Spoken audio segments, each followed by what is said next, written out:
Some shows don't need a celebrity narrator to introduce the show, but this show does. In a world filled with endless opportunities, why would two men who have built 13 multi-million-dollar businesses altruistically invest 5 hours per day to teach you the best practice business systems and moves that you can use? Because they believe in you, and they have a lot of time on their hands. They started from the bottom, now they're here. It's the Thrive Time Show, starring the former U.S. Small Business Administration's Entrepreneur of the Year, Clay Clark, and the entrepreneur trapped inside an optometrist's body, Dr. Robert Zillner. 2 men, 8 kids, co-created by 2 different women, 13 multi-million-dollar businesses.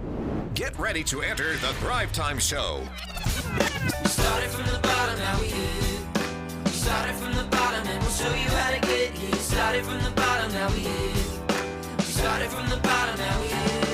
We started from the bottom, now we're on the top. Teaching you the systems to get what we got. Colton Dixon's on the hooks, I break down the books. Z's bringing some wisdom and the good looks. As the father of 5, that's why I'm alive. So if you see my wife and kids, please tell them hi. It's the C&Z up on your radio. And now 3, 2, 1, here we go! We started from the bottom, now we here. Hey, how's it going? I'm Thomas Crossan, owner and founder of Full Package Media in Dallas, Texas. I've been a coaching client with Clay Clark since the beginning of our business. We started about a year ago, August of last year. I had no clients, no idea what we were doing, no clue really what was going on. And now we've grown to where we've got 6 photographers, we've got office space here. I have an admin, sales person that works for us full time, developing an online system, and a lot of that growth we attribute to Clay helping us. And there's so many things that, his stuff is not revolutionary. It's not this crazy walk on hot coals and all this stuff. It's just real stuff. And like group interviews, we were totally against group interviews. We were like, no, we're different and we're special, and we need to do one-on-one interviews so we can find good quality candidates and not just kind of do this group interview thing. And we tried that and we failed miserably. We did group interviews, now we do them every 2 weeks. And it's awesome. It works good. We always have kind of influx of new people that we can train, get going. He's helped us a lot with our website, graphic design, SEO. SEO is another thing that I thought before I started this business and before Clay that it was kind of a joke, or something that only your Apples of the world and Amazon could get to the top of Google. But Clay said, no, just do these things. Follow these steps and you'll get there. And I think now we look today and we're number 2 for Dallas real estate photography. If you don't believe me, you can look. So we're getting to the top of there. That's really cool. It's really awesome to get leads that people will call you and say, hey, I found you on Google. We want to hear about your services. So that's really great. I'd say there's nobody out there that's not a good coaching client for Clay.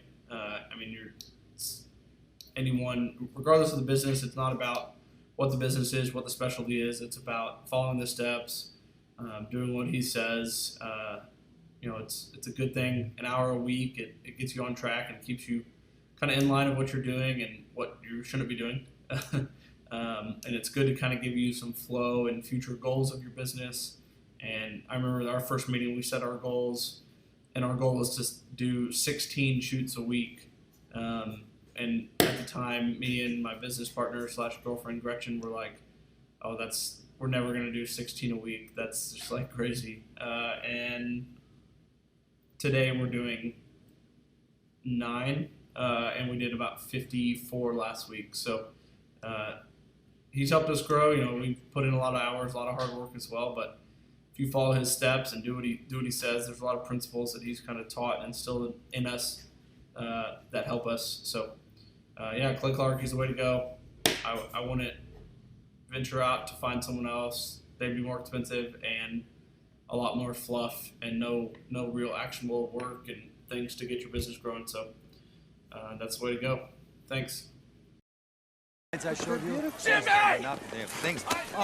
You smell like a winner. Do you mind? You smell like Ladies and gentlemen, Now, as an entrepreneur, I started my first business when I was 15 years old, maybe 14, 15, but I started out selling gum to people in school because I discovered that people in school wanted gum. People were asking, do you have gum?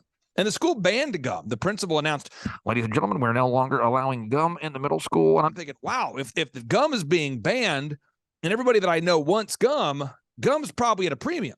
So I took the money that I had saved working for my uncle and I went to Sam's Club and I bought as much gum as I possibly could buy. And I thought I could buy gum and maybe buy gum for a nickel per piece of gum. And I bet you I could sell that thing for 25 cents. And then I loaded up my locker with other stuff kids are wanting, Mountain Dew. You can't have Mountain Dew. So I'm going to sell Mountain Dew. So I'm pretty soon I became the Mountain Dew / gum guy. And then over time, I saved up more money. And then the school came out with T-shirts they sold for the wrestling team and the swim team. And the shirts were kind of non-controversial and not exciting for the student body. So I made my own shirts with my own controversial slogans printed on the shirts. And I bought a T-shirt press and I saved up that money. And then I started a DJ entertainment company because I discovered that brides and grooms and people attending school dances wanted to have entertainment that was great. That was extraordinary, because if the entertainment's bad, it doesn't matter how much money you spend on catering, people are going to leave that wedding early. It doesn't matter how much time was spent promoting the prom, people are going to leave if the DJ bombs. So I started a DJ company. Then I moved from there into real estate, into photography, into dentistry, and the legal profession, and then franchising, and all. But at the end of the day, the process continues to be the same. Step one, you find a problem that the market has, that humans have. Step two, you try to solve the problem with a solution that you think works. Step three, once you solve that problem, you try to sell the solution. And then step four is you nail it and scale it. So what I'm going to focus on today's show is the rhythm of entrepreneurship, which goes like this. There's 4 steps to it. You define what you think's going to work. You act, you measure, you refine. Everybody, you define, you act, you measure, you refine. Everybody, you define, you act, you measure, you refine. And you don't get emotional about it. You make your first prototype and it's not really great. No one likes it. And then you think, you define what you think is going to work. Then you act, and you measure. You ask the customer, do you like it? You see, did we sell any of these things? And you define, you act, you measure, you refine, and you keep doing it. And eventually you have a product that 2 people want. And then 10 people want it. And then pretty soon, hundreds of people want it. And on today's show, we're interviewing an entrepreneur who has defined what he thought would work. He acted, he measured, he refined it. He's always refining. He's always making it better. But he's gotten to a point where he is now building an empire selling this bolt-on bedroom. If you're listening out there today and you want a bolt-on bedroom, you want to add on to your space and place, but you don't want to pull a permit, this product may just be what you're looking for. So I'm hoping to teach you a little bit about entrepreneurship today, and I'm hoping that also we may be able to provide a solution for anybody out there that's looking for a bolt-on bedroom. And so without any further ado, the founder of Bunky Life, David Frazier. Welcome on to the Thrive Time Show. How are you, sir? Doing awesome, Clay. Thanks for having me. Brother, I got to ask you here, when you defined that you thought, man, I think people would want to buy this Bunky Life product. Do you remember where you were when you had that thought? That's a great question. Well, it was, I actually remember exactly where I was. I was in my backyard because I built my own little bunkie for my own family, and then started renting it out on Airbnb. And then the next natural thing is, hey, make me a bunkie. So it just became this really quick bit of customer feedback. They're kind of renting it, but then they said, hey, can you make one for my backyard? So you had this, did you write it down? Did you write down the idea in like a notebook, or did you immediately take action? Because I find that I take an idea that comes to me, I find a problem, I find a solution, and I like to put it in my notebook and then come back to it later. I kind of marinate on it and kind of do a lot of revisions on my notebook before I start building with physical stuff. Did you do that, or did you go out in there and start building right away? Or tell us that process. No, I started selling right away. So what I did was I sold the product first, and then I made the product a little bit. I mean, I had the template in my backyard, so it's something. The very first pill I made, I swallowed myself. But beyond that, I was always selling them to pay for the materials to build the next one. So it was very much like sell it first was the thinking. So, and again, I think this is important for people because a lot of people they think entrepreneurship, oh, I have to have every problem solved before I try to sell it. And I always tell people, you got to rush to revenue. You've got to find a way to get out there and to get that rude feedback. And so the first bunkylife.com product that you built, what was it? How big was it? What was the size of it? I'll go to the gallery there, Clay. Gallery. Right? Yep. One of the very first ones we did, this is what I sold to my mom. Scroll down a bit. Now she built it up on on like a stilts, basically. Keep going there. I think it's Patrol. And so see the middle one there? That's like a little tree house, basically. That was one of the first ones we ever did. Yep. Really? Okay, so that was the first one. And how did you go from that first Bunky product to your second? How did you move to your second house? So I think I was advertising on like the Canadian version of Craigslist. Hey, would you want this? And I had a couple pictures of mine and a couple pictures of my mom's. And then I got a few people to bite that way. And then from there, the real like launch was that winter. I said, let's try to give one of these away on the internet. Let's see if people would be so excited that they'll share it with their friends. They'll get people excited about it with the potential to win. So we gave one away January of 2018. And that was the real like, okay, we're open for business. We're launching this. This is a thing now. So that was the real 0 to 1 moment for us. Now, what's interesting about our audience here is I find that most of our listeners to our show, a lot of our listeners are, they own a business or they want to. That's kind of the ilk that we have that listens to our show.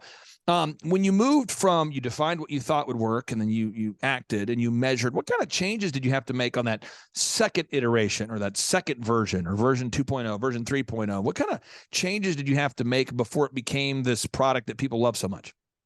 So I think a big part of it was just, listening to what they had to say and then just giving them more of what they liked. So in our case, that little bunkie there that my mom built, it was a very small loft. It was hard to crawl. You had to crawl in. So everyone wanted a bigger loft, and the windows were kind of small, so we made them bigger.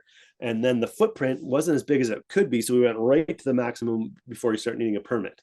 So it's kind of like give people more what they wanted. It wasn't a dramatic change, but it was just we're finding all the individual things that made it suck and making it suck a little less. And then, of course, just maximizing the things they liked. And when did you feel like, wow, this is something that's going to scale? I mean, when was that moment when you had, or maybe you haven't had that thought yet, but when do you think, wow, this is really moving? I mean, we're this isn't something I'm testing out. This isn't something I'm going to see if it works. I mean, this is my full-time thing. When did that happen? So we did that contest where we gave one away, and that was kind of year one. Then we did it again, and we got triple the results.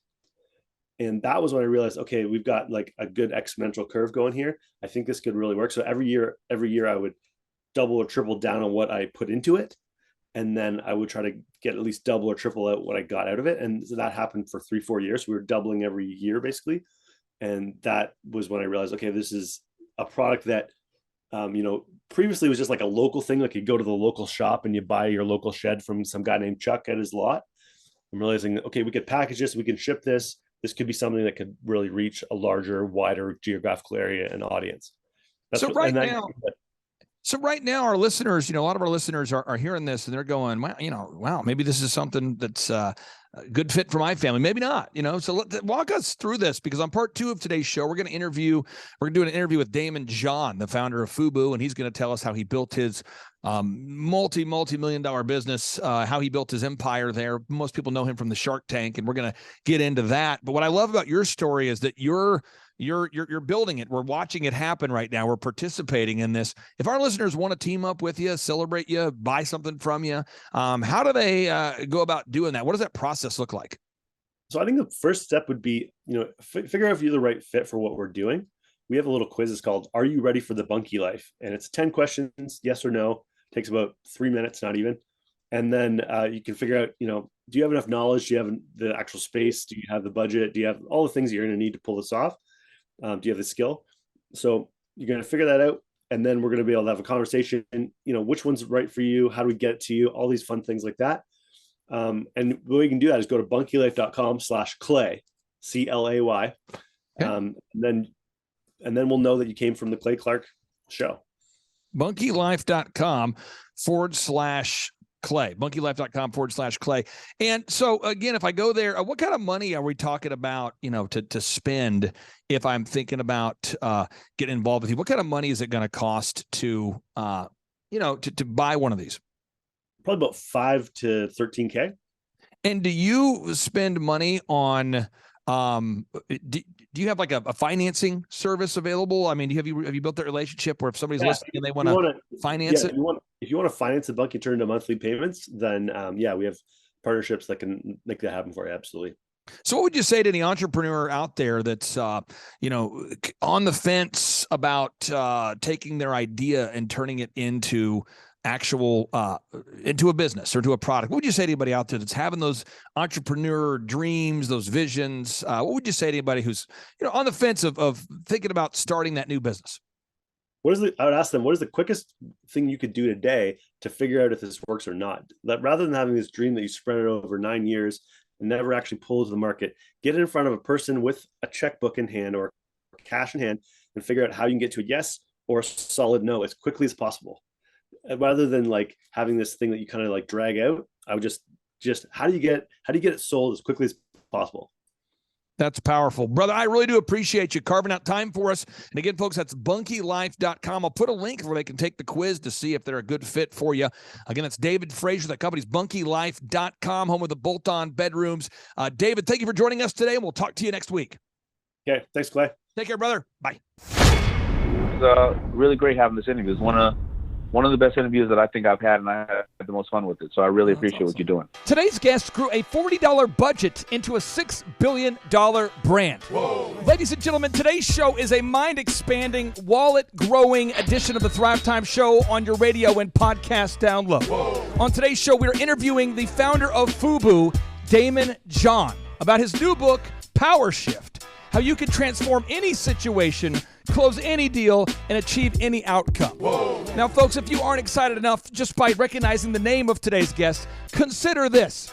On today's show, Daymond John's going to teach you how to make a lasting connection. He's going to share with you about his favorite old school jams. Whoa. He's going to share with you how both he and his mom had already won the mental battle because they were all in when it came to putting their home up as collateral to build the FUBU brand. Whoa. He's going to share with you how they sold all of their furniture to make room for the factory equipment they needed to move into their house to make the brand happen. Whoa. He's going to share with you how we sold FUBU at trade shows without having a trade show booth. And that's the truth. Whoa. He's going to explain how he did not let dyslexia stop him from turning his dreams into reality. Whoa. He's going to share with you about how it took him from 1989 to 1997 to build FUBU into a sustainably profitable business model. Whoa. He's going to share with you about President Obama's nasty jump shot. On fire!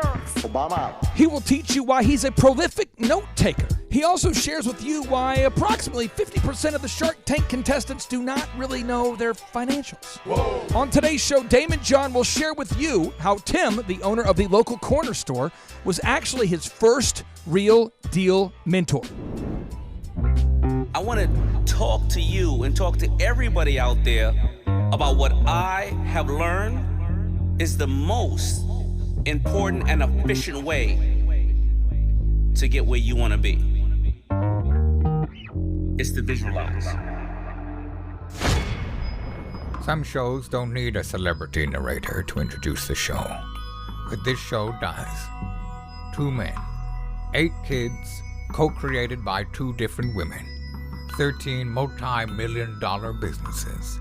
Ladies and gentlemen, welcome to the Thrive Time Show. Now 3, 2, 1, here we go! Started from the bottom, now we here. We started from the bottom and we'll show you how to get here. Started from the bottom, now we here. We started from the bottom, now we here.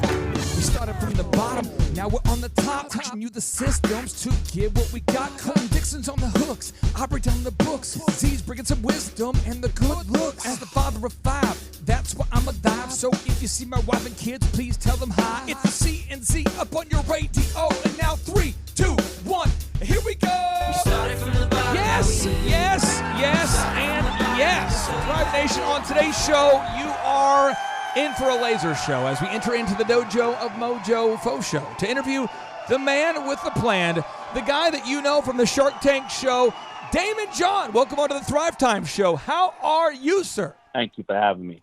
Hey, man, I am fired up to interview you. I remember seeing your stuff being rocked by LL Cool J back in the day and going, who is the guy who made that hat? Man. Yeah, well, it wasn't just me. It was me and 3 other partners, but it was an amazing time, in hip hop history and cultural history, and I'm glad to be part of it. Well, I want to ask you here because we all know about your success, but I'd like to start off, if we can, at the very bottom and the very beginning of your career. What was your life like growing up in New York? I grew up in a lower middle class area in Hollis, Queens, and that Hollis, Queens area is right in between JFK and LaGuardia, and also in between Aqueduct Racetrack, Horse Racetrack, and Belmont Racetrack. So most of the people in the community, if they weren't going to the city, and then the Ideal Toy Factory, we either worked at Ideal Toy Factory or we shoveled, horse manure, or we shoveled bags onto airplanes. And then, unfortunately, the other place near us was Rikers Island. So you either worked there or you were visiting for a long, long time. So, that's the area. That's the area I grew up in. My father left.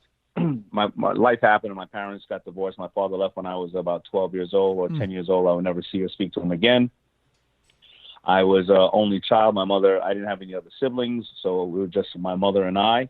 She worked 3 jobs to put the same, put food on the table, 3 part-time jobs, as well as trying to keep me off the streets. And right around 1986, something would happen in my neighborhood, like it would happen in every other neighborhood. Crack would come into the neighborhood and would devastate the neighborhood, and many of my friends would die or go to jail.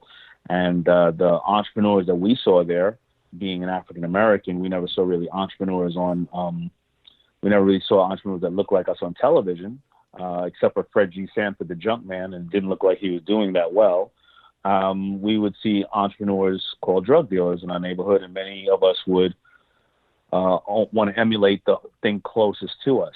However, I wasn't a drug dealer, but at the same exact time in 86, there must be something in the water of Hollis, Queens, because we started to see these people who looked like us, talked and walked like us, but they weren't drug dealers, and they were making a lot of money. Their name would be LL Cool J, Salt and Pepper, Run DMC, Ja Rule, 50 Cent, Tribe Called Quest, Young MC. All these people would come out of the square 5 miles of Hollis, Queens, and I wanted to be part of that movement, but I couldn't rap, sing, or dance.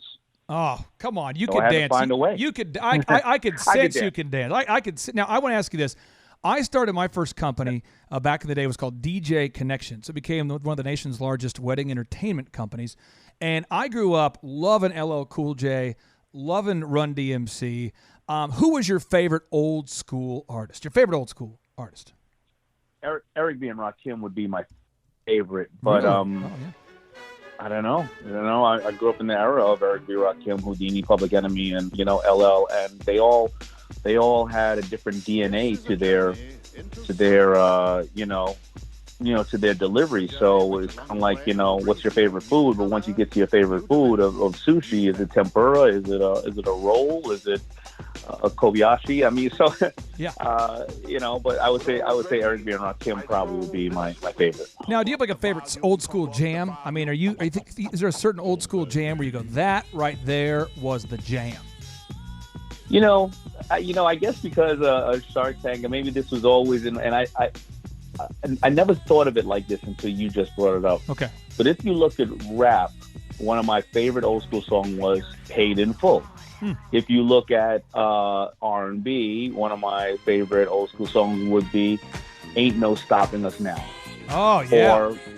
Or Rising to the Top by Kenny Burke. They would always be, and I'm just thinking about this now, this is the first time in 51 years I've ever thought about that, and I'm going to go on social media and say this, those are my favorite songs. They were always about empowerment, rising to the top, or making money in a good way, a legal way. And it was absolutely amazing. When you go back into that old school flow, if you can go back to your 8th grade dance, sophomore dance, were you the cool guy that went on the dance floor first, or were you the guy who kind of was standing around the wall and you waited for that last song to come out there? I was the cool guy, but I was not the cool guy who got on the dance floor. I was the cool guy who waited on the wall and played cool, but I was nervous as hell because when we grew up, you would get on the dance floor, and when I knew how to break dance a little bit, so I would get on the dance floor and do that. But when the slow songs came on, and all the girls went to their seats, or they were all sitting, and you had to physically walk 20 feet across the dance floor to ask a girl to dance. That 20 feet was like walking 2 miles. My heart was pounding, and if you put out your hand and you asked her to dance and she said no, that walk back was the longest walk back in your life. But if she said yes. Now, do you remember, was there a particular old school slow song jam that you remember from back in the day that was just, I mean, just give me just one old school slow song. Just one so I can just kind of marinate on it. I need to just marinate on that moment. I don't even need to marinate on it. I was listening to the other day, but there's two, but I'll tell you the first one would be Tender Love by 470Ds, and the other one would be GQ, I Do Love You. GQ, I Do Love You. GQ, I Do. This is the stuff here, Thrivers. The GQ, I Do Love You. We're going through kind of a weird time with this whole coronavirus stuff, you know? And I think everybody just needs to cue up some GQ, I Do Love You. I Do Love You. Oh, there we go. Woo. Come on now. Let's just do 30 seconds real quick. Just kind of. There you go. Now tell me, who was the first girl who said yes on the dance floor? What was her name? The first girl. Her name was Nicole. She had some big old braces. Oh, Nicole with those big old braces. This song goes out to you, from me to you. And from the entire Thrive Nation, we dedicate this song to you because you're kind of a big deal. Oh, man, it's beautiful. Did you have disco ball? Do you have a disco ball and black lights? Oh, yeah, of course. Oh, man. Was it in a gym? Was it in a gym, or where was it? It was in the lunchroom. In a lunchroom? Cafeteria. Oh, awesome. Cafeteria. They pulled all the tables out of the cafeteria. Oh, man. I tell you what, I appreciate you, Daymond John, for taking it old school right there, man. I appreciate you taking us back. Now, so you started FUBU, and you look like, and I don't mean this in a disrespectful way, I just mean it with all due respect, you can sew. But you looked like a guy who more could be like, you look like a baller to me, just from the outside. But you could sew. Did you play sports and sew, or were you just learning to sew? Or tell us about where you got those sewing skills. I think that I didn't play sports. I loved baseball, and I wish I could, but I got caught up in the love of hip hop. I think that if you look at Malcolm Gladwell's Outliers, most of us in the industry who've gotten to a certain level, whether it's Diddy or Jay-Z or myself or Latifah, we were at that ripe age where we were young enough to do anything we want, but not old enough to have to pay bills. And I just immersed myself in hip hop for that age of like 12 to 18 years old. And that's all I knew because it was this emerging voice of the streets. It was like our version of Instagram and Twitter right now. Yeah. It was a new technology as far as I'm concerned. And I learned how to sew out of necessity because when you were a break dancer or a hip hop kid, you would go and buy clothes that you would need to reinterpret for the streets. If you're a break dancer and you're doing windmills, you can't have a lot of looseness on the bottoms of your jeans. So you would have to be able to take a straight line and tighten the bottom of your jeans so they didn't hit against each other when you were breakdancing. Because you didn't want your clothes to fade a lot of times, and you had to iron your clothes, and you get in your jeans or your pants, you get 9 creases as the front of the line, and you don't look well kept. Well, if you would do a permanent crease and sew a small stitch and pinch just the front of your pants all the way down to the bottom, then you would be able to. So I started to learn how to do just really straight lines to alter my clothes, but it wasn't glamorous being somebody who could sew a little bit when I decided to start sewing hats and come out with clothing, because in '89 when I first came out and I started selling hats on the corner, my friends who were drug dealers and everybody else, at that time, the perception of a designer, like you're saying, I look like a young guy who can hang out and do other things. You're sports, a cool dude. You're a cool dude. You look like a beautiful man, a cool guy. The guy everyone says that guy's cool. But I wouldn't think you could sew. I was always cool dude in school. And then when I started sewing hats and stuff like that, the hood guys who were trying to keep it real, and my hands are up in parentheses right now. Yeah. They stopped talking to me because they thought at that time the perception of a man in fashion was an Italian flamboyant gay guy. Yeah, absolutely. So they thought I was gay, and they really you went with it. Started distancing themselves away. In the hood, listen, it is what it is, and there's a lot of people who have different sexual preferences, and I have no issue with that, and I didn't have an issue back then because actually my uncle was gay, and when I was always an independent kid, and I said, you know what? I'm an only child anyway. I didn't have no siblings. If you think that I'm gay and if you don't like gay people, then I won't hang out with you either. Screw you. And I really got shunned from all the guys. They just said, hey, don't hang out with him. Now let's talk about this. Now, once you started making these hats, you reached out to LL Cool J, who was one of the coolest dudes in the world. How did you get a hold of him? And then how did you get him to start wearing the FUBU? Did you happen? Because he is like at the time, he was the GOAT, for hip-hop, for rap. I mean, he was one of the top, in terms of record sales. How did you convince LL Cool J to start wearing your stuff? Yeah, so LL was the ultimate at that time because there were only a dozen rappers in the entire world that anybody knew, and he was one of the top 4. But because he was going on tours and we happened to grow up next to him or around his area, probably about 8 blocks away, we would hear other kids and cousins and brothers of his or whatever who was going on tour being road managers or bodyguards, whatever the case is, and they would tell us where the next tour date is, and we would go up to the tour date and we would just, I remember one time, I didn't know LL that well. He was like, well, who are all these kids? They were like, yeah, these kids are all from Hollis, Queens. He was like, all right, when he gave me a bag of the dirty laundry with his underwear in it and said, you driving back home? Because we used to drive our own cars to like Troy, New York or Philadelphia. And he would say, take my underwear home to my grandmother to wash them. And we would be happy to take his underwear home. However, I put it in my new book, Power Shift, that I know we'll touch on in a minute. Here's how I did it. I realized that LL would never wear a shirt of mine because he didn't really know who I was and I wasn't great. The brand wasn't out yet. But I had money for 50 shirts. So what I did with the 50 shirts was I made 50 shirts that were 5X and 6X because I realized one thing, that the large guys in my neighborhood, they had no choice of fashionable products. They only had Rochester Big and Tall, or they had to wear a white shirt or a big black shirt, and they all had to make custom products for themselves and cost a lot.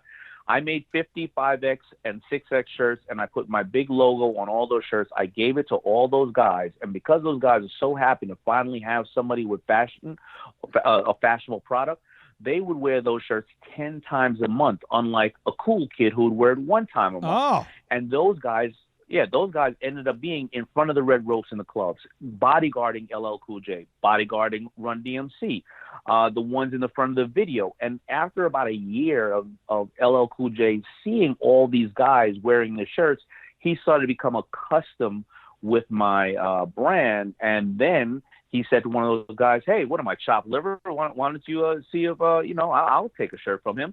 And that was one of the introductions to LL Cool J. But I had to build influence with the people around him before going to him, because obviously everybody in the world was going directly to him.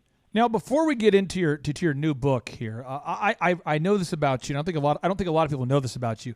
You started to get some traction, and you said to your mom, or your mom said to you, somebody said to somebody, let's take out a mortgage, or let's take out some equity out of our home, or let's cut. And my understanding is you put your house up to get the $100,000 needed to turn to build a makeshift factory in your home. Is that correct, or tell us about that? Yeah, so I would go out to the trade show and I would have a couple of shirts, and I would take $300,000 in orders off of those, the shirts that I had. I would come back and I get turned down by 27 banks. I didn't know what I was doing. And my mother said, listen, if you have $300,000 in orders, this is all we have is our nest egg. You've been working and putting as much money in this house as I have. Let's go out and take all the money we can out of this house. You then deliver the shirts and you make the $300,000 and you put the money back in. I have no idea how. My mother goes out and gets a $100,000 loan on our house, and our house is only worth $75,000. So Shout out to moms, with the creativity of a mother. And we would take that out and we would leverage that whole thing, and we would turn the house and we'd sell all the furniture we could, and anything we couldn't sell because the furniture was really old, we'd burn it. And we'd move industrial sewing machines into the house. I would sleep in sleeping bags next to the house. My mother would move out and get an apartment, and we would have seamstresses sewing the clothes in the house. We turned the house into a factory. And after you turned your house into a factory, I understand that you would go to trade shows but not have a booth, and you went to the Magic Trade Show in Vegas without an actual booth, but yet you came back with orders. Well, Is that real? That's how we got the $300,000 orders. What? Prior to us building, prior to us mortgaging the house, and then we go to the trade show and get more orders and more orders, and we couldn't keep up with them because I didn't know what I didn't know. I didn't know. I ran out of the money. I ran out of the $100,000 because how do you sell stuff at a trade show? How do you sell stuff at a trade show without having a booth? What was your pitch, man? How did you do it? You are like the wizard of trade shows. My pitch is exactly what I tell everybody listening right now. If you have an idea and you build some kind of value in the market, and by marketing, you go out to a trade show, you don't get a booth, you walk around, you walk up to all the buyers, and you say, here's who I am, and here is my followers, or here's my sales, and you don't need a booth because you'll end up spending $20,000 on a booth. You'll be stuck in one place. You won't be able to rotate and work the whole show. I was working the whole show. And prior to even going to the show, I knew who my targets were, all the stores that were going out there. I would mail them a picture that I took of LL Cool J in our shirts, and I would say, you've seen it in the videos, and the kids have been asking for it, and FUBU will be at the trade show, but we're not going to have a booth. Look out for us. You're blowing my mind. You're just blowing my mind. Now, you sold, I believe, $350 million of annual sales with FUBU. I mean, you guys have got it to the point where have you hit $350 million of sales in a year before? Is that correct? Yeah, so right around 99, we started to about maybe 1999, we started to hit about 300, 350. Oh, wow. And we would do that for about 4 or 5 years, and that's probably those years. Those are the good years of FUBU.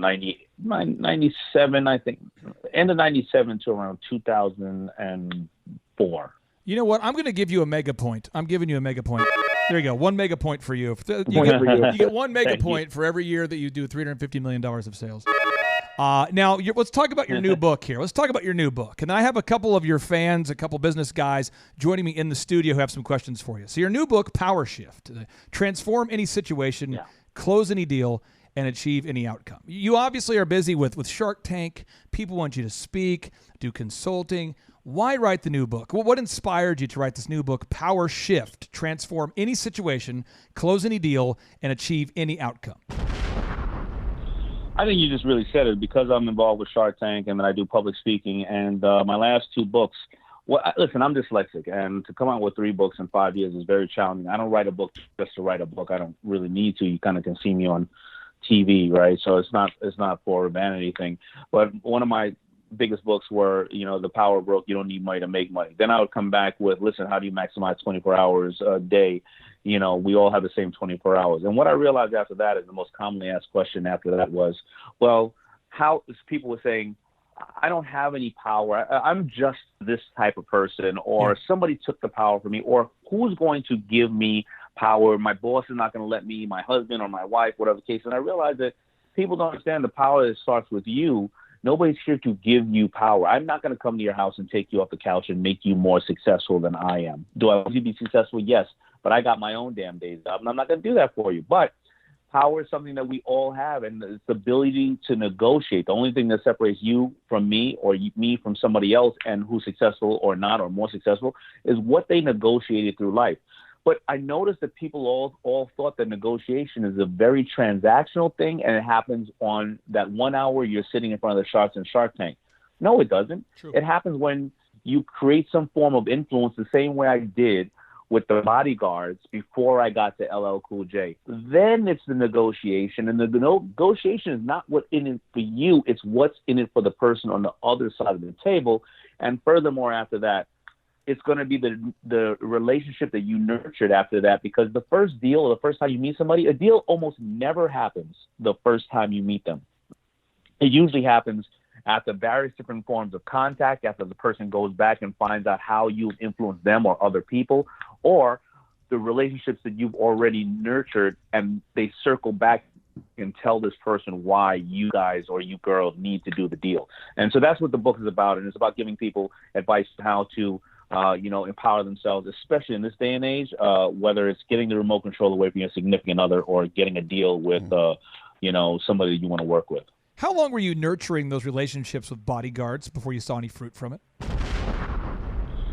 About 5 years. I was nurturing those relationships. And I want to be very clear. I was nurturing before I had FUBU, because I always had known that I just always found a way to respect others in their position. And a lot of people don't realize the gatekeeper is often the significant other, the child, the mother, the bodyguard, the best friend. And I just always realized to be kind to others, and it would pay back in a large dividends after that. How long did it take FUBU to become profitable? I started FUBU in '89. I closed it down 3 times from '89 to '92 because I ran out of capital. I would finally get my deal with Norman and Bruce Weisser from Samsung Textile Division around early '97, and we started making profit in end of '97. So it took you 8 years to become profitable. Yeah, it took us 8 years to become profitable with a bunch of different closures and hurdles and various other things. Yeah, that's powerful. People don't realize, Tesla took over 10 years to become profitable. ESPN took over 10 years. Amazon took almost 10 years. Paul Hood, yeah. you kind of look like as cool as Daymond John. I mean, you're a CPA, but you're a cool-looking CPA. You dress sharp. You two are very similar. What questions would you have for Daymond John? You two beautiful people. You really think he's that handsome? I do. I've looked at pictures. I mean, you guys look like twin brothers. I tell you what, it's unbelievable. Beautiful. Yeah, we may need to get a picture together. Hey, so I got a question for you. So I grew up a single mom, alcoholic father, blah, blah, blah. And I've read books that say a lot of successful people have kind of overdoting moms, like one book said that, hey, if I told my mom I was going to be a bank robber, she would say, baby, you'd be the best bank robber ever. Where do you think, talk to me about how you became when this first got started, because it sounds like you had tenacity, you didn't place your value on you and your beliefs based on what other people around you thought and said. Tell me how do you think you became that person to be able to elevate to where you are today? I think we have like-minded thinking mothers. I mean, because she told me the same thing. She told me, I was driving in the car with her one day, and she said, look around, and you can look at every single building, every single car, everything in this world was created with one person who had one idea that took one action. She said, why can't you do that? And I didn't have an answer for her. And being dyslexic, she always told me, that I can do anything I want to do, and she would support me. And she said that, she would say to me one day, some stuff like, you go out there and do what you can do. And as long as you put the most effort into this thing, I'm going to put the most effort into anything that I can do to support you. And, don't get me wrong, I didn't value it sometimes until one time, I would let her down or stuff like that. And I would see my mother just so depressed. Not the fact that I failed, but the fact that my attitude was that it was okay to fail and that I let her down. And I would never want to see her brokenhearted like that again. And I wanted to make sure that I did the best for her because I saw how much she worked and how she was busting her butt. So I think we have, like-minded mothers. Listen, my mother would send me away to a different city or country every single year because she wanted me to see the world. I would stay one summer in Barbados, the other one in Hawaii, and other places. Now, most people listening to that right now will be like, wow, well, your mother was rich. No, my mother wasn't rich. My mother would do this. She would have a female friend that lived on a naval base in Oahu. She would say, can you take Daymond and I will take your son over here in Queens. And then my mother would buy a 17 connecting flight from New York to Oahu that would cost $100. She would buy it 3 years earlier. It would take me 2 months to get there, but I would get there. And that's just what it is. Mom was a hustler. Now, Daymond John, I want to know, and your mom sounds like a great lady, but I just want to know how great she was. Did your mom ever send you to Tulsa, Oklahoma, to experience the culture and the sod farms we have out here? No, she didn't. I didn't get there until I was older. Come on, why would she not send you to Tulsa? She did send me to California one year, the wine country. I forgot where Okay. it was, but it was, I was about 11 years old and I didn't drink any wine, and I was in that desert. I felt like I was dying. But other than that, yes, she would send me anywhere she could. Have you been to Tulsa, Oklahoma? Have you been out here yet? I have been to Tulsa, Oklahoma. I was there. I think it was one of my last trips before this tragic situation. Yes. Okay. So, and where are you today? By the way, for all of our listeners out there who are navigating this coronavirus together, where are you right now?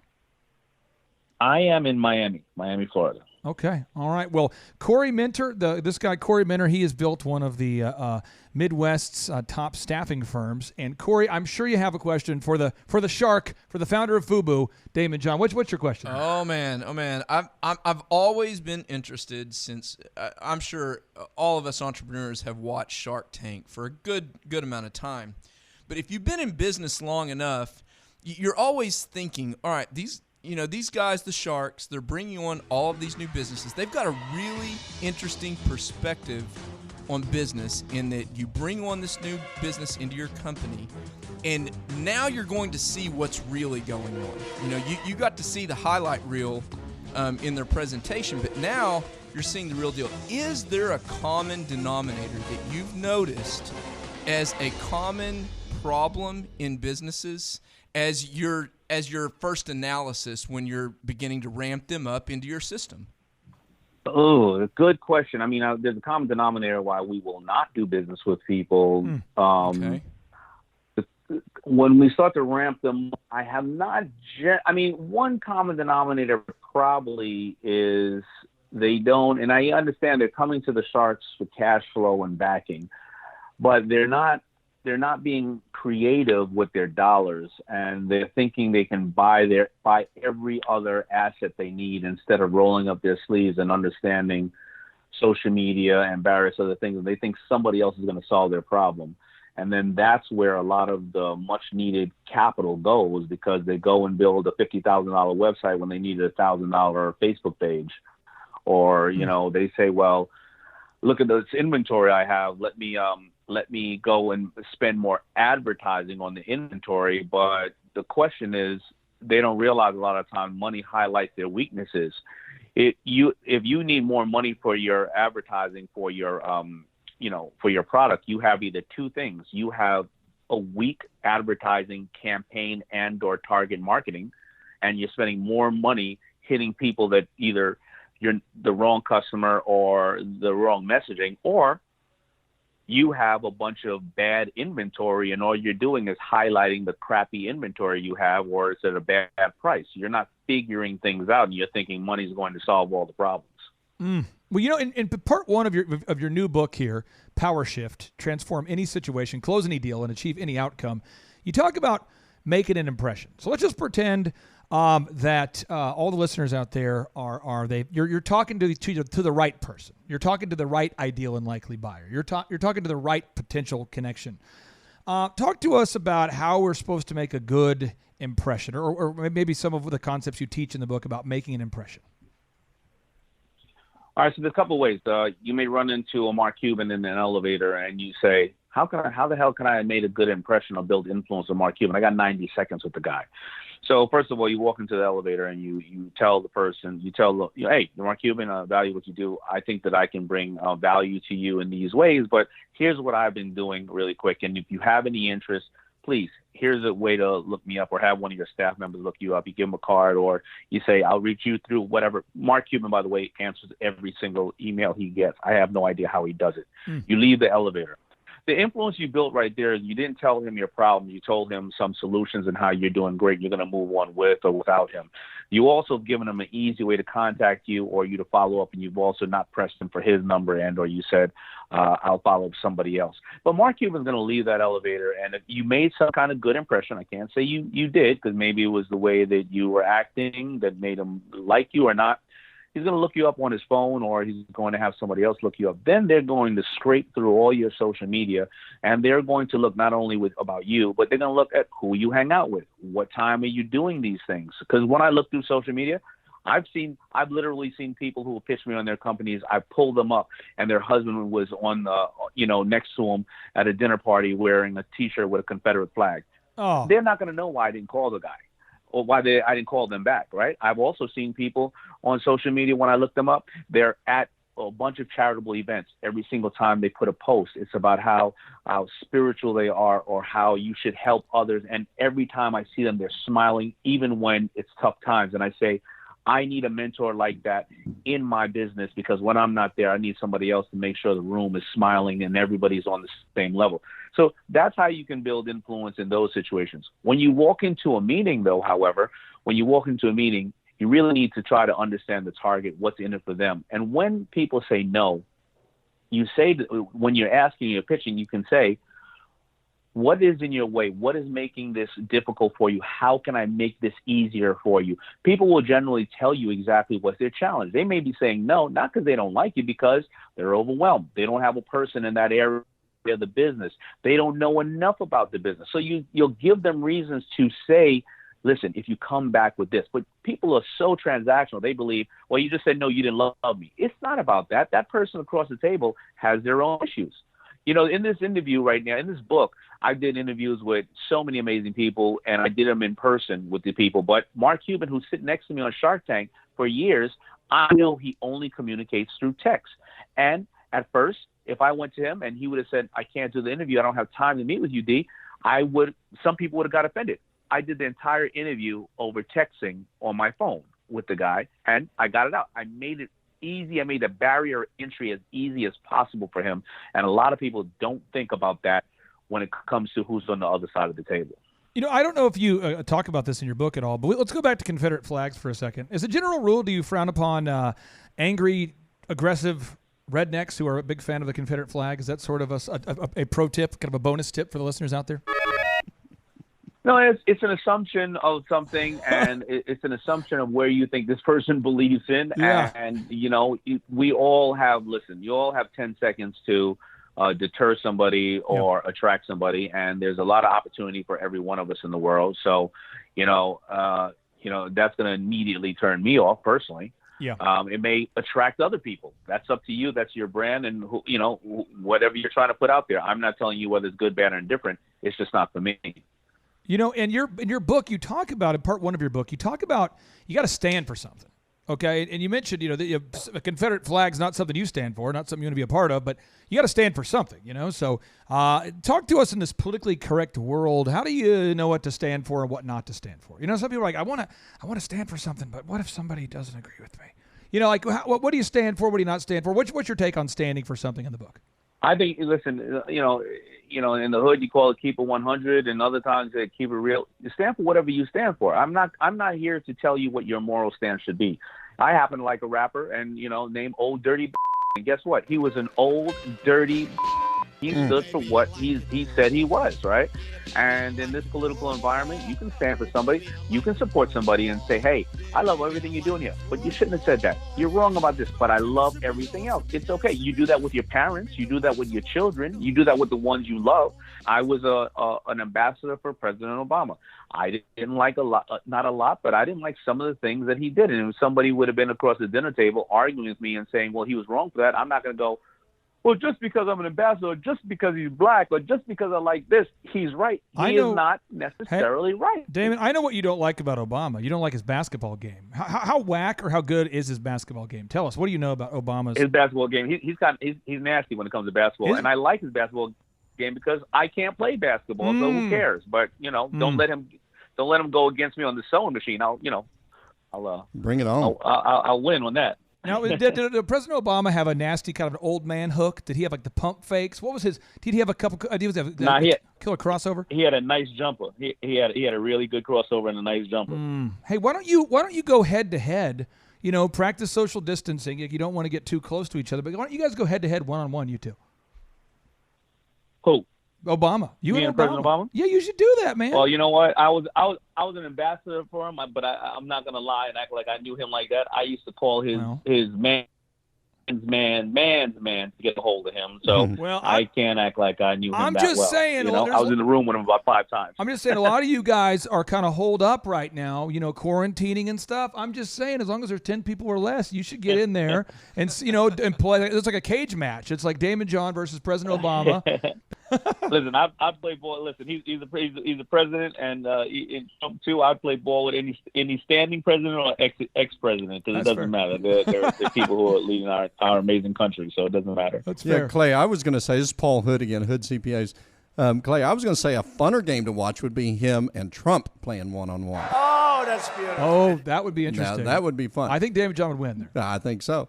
Hey, Daymond, I don't know. I don't know. I don't know about his jumper. He may be okay. True. He's a little active. He plays tennis. You never know. Don't sleep on him. His hair might get down in his eyes though, and then that's a secret. That would be your number one that's thing. That's down in his eyes. So, no. The best part is the way he puts his hands out. He's definitely got a great guard. Oh yeah, that's exactly right. I wouldn't get around those hands. Well, hey, Daymond, my last name is Hood. And so I've got a shirt that says it's all good in the hood. So you just keep talking about the hood. I love that. That kind of gives me some publicity, I think, when this thing comes out. What's your company called? Hood what? Hood CPAs. HoodCPAs.com is where we're at. Yeah. We've came from nothing. We have offices in 4 cities and have clients in about 35 different states. So God's good. Hey, so I had a question for you. So how do you bridge that gap? Because, see, I'm the same thing. I grew up, there was a point in my life where I was the only white kid in class. I went to North Tulsa and went to a school called Bunch, and I was the only white kid in class. So I didn't see color, but I did see if somebody wore something or dressed a certain way, I may say that's not for me, but I'm not going to judge them necessarily for that. So how do in our world? I mean, it's refreshing to hear other people say that, especially out here in Tulsa. We kind of have a view of people that are celebrities and all of that, and you seem like just a phenomenally great guy. So how do you think we could bridge that gap with hey, I don't agree with that guy, but that don't mean I don't like him or Well, that's a good pro tip. Yeah. Yeah.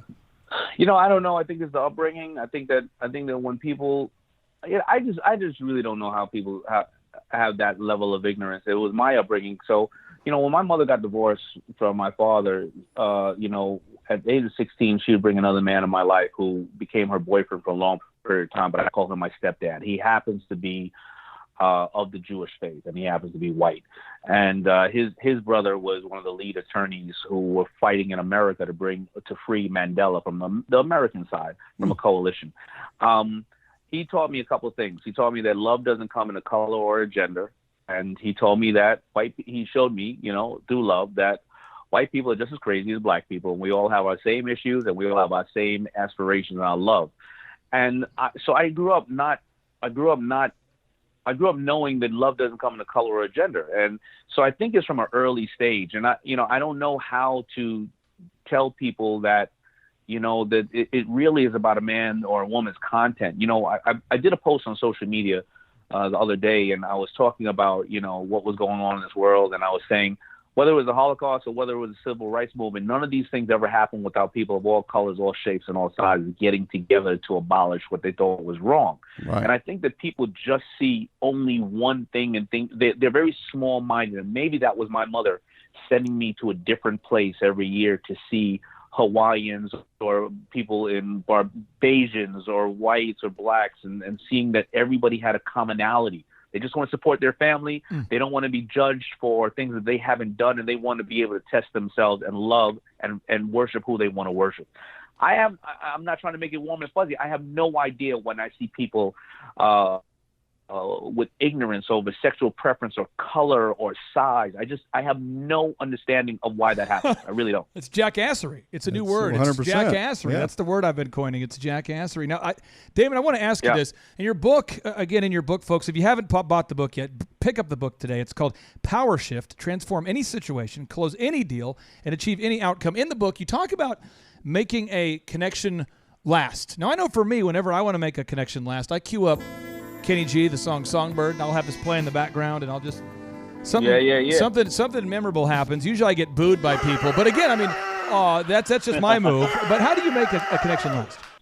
So it's called in negotiation because I go into the book into very, very fine ways of negotiating, meaning body language, meaning ways that you can negotiate. And when we call impression, we call that opening a new file. If you go into a room with somebody and there's a lot of commonality, you can ask them, you can open a new file, right? You can say something like, listen, where are you from? Well, From Niagara Falls. Okay. I heard that people went over the falls in a barrel. I'm sure you ask that all the time. How many people actually went over the falls in a barrel? Argument's sake, that's just something simple, but you probably know because you're from Niagara Falls. You've always heard that. Yeah.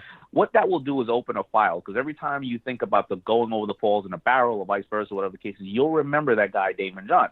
A lot of people know me now from my do on social media. I do dad jokes. I'm stupid with dad jokes. I like them. I have a 3-year-old and I have a 22 and a 27-year-old, and all of them are pissed off when I tell them a dad joke. And when people come in the room, they tell me dad jokes. And when I tell that joke again, I remember that person. That's called opening a new file. You can also, you don't have to be a historian. You can say, how many kids you have? Oh, I got 3. And then you talk about your kids and you find this place of similarity to connect to each other, and that really opens a new file. It gives people more of a mentality of thinking about you. You can also do it by having a hood accounting or hood CPAs. I'm always going to remember that because it's hood CPAs. I'm going to remember that forever. I'm going to remember Kenny G and Songbird the next time I talk to you with your song. You're opening new files, but you have to be conscious about how you do it. Now, if you could, and I know you're not a preacher, you're more of a teacher than a preacher, but if you had to just, preach one knowledge bomb for our listeners out there, do you have like something you want to just, if you had the mic, it's like before you drop the mic, you had just one more, you're going to inspire with some fire. What's the one thing you would share with all the Thrive Nation out there? I would say that in this good day in this land, you need to, in this good day in this land, this thing's going to change. Come on. Change is inevitable. Yes. Whether it was 98, the crash, whether it was 2000, the dot-com bubble, whether it was 2001 with planes crashing, the buildings of 2008, you are always going to find change. And people are always going to be scared. This has happened for the last 100 years or 200 years, a million years of our lives. But what can you change? What are you in charge of changing? Can I hear amen? That's right. Amen. You're in charge of changing the only thing that you'll ever have for the rest of your life, and that's called yourself. That's called your brain. That's the only way you can change that is you constantly educate yourself. You got to learn something every morning and not at night, because if you learn something in the morning, it may be something that saved your life so you can be around that night. It's all about education so you can create change. Oh yeah. That right there was hot. Oh, my face just melted. Unbelievable. Wow. Shout out to Reverend Floyd Flake. From my neighborhood. All right. Now, okay, in your book, you talk about doing your homework, in this book, Power Shift. You say you got to do your homework. What do you mean by doing your homework? You know what? I'm gonna make sure that I talk about one lady who did her homework where it's applicable to people who are home today, like the entire world is. Yeah. I have in the book everybody. I've studied all these subjects who created change, such as Pitbull and Lindsey Vonn, who practices 4 years just to win a millisecond over the best athletes in the entire world, and she's the most awarded skier in history, men, women, and anything else. But I'm going to talk about one woman who did her homework. Her name is Crystal. She worked at a university, and she took her maternity leave. She goes and has a child, comes back. She did her homework, though, while she was on maternity leave. She comes back and says to them, listen, I had a premature baby. I cannot give you the 40 hours that I would love to give you. Can I just work from a couple of hours, half my hours at home? I've done my homework on how to work from home virtually. And they said, we really love you, too, but unfortunately, the school and the policy will not allow us to do that. So you either have to give us the 40 hours or, unfortunately, and we're going to have to let you go. But the homework that she did is the fact that she researched and realized that the number one job for females in this country is executive assistants and things of that nature. Of course, there are many females that are CEOs as well. And she realized that people outsource a lot of virtual work to places like India and Singapore, but people wanted to work with American virtual assistants. So she found a company called Belay, and she became a virtual assistant and put her time into that while she was home. That's what she was preparing to do when she worked at the university. Now she lives in Ohio. She gives me 20 hours, gives another person 5 hours, another person 10 hours. Yep. And by the way, after this whole thing came, when everybody had to stay at home, I've asked her, could she give me 35 hours to teach my team how to be virtual? And she did that, thank God. I had to beg her to do that because she's so overwhelmed with business.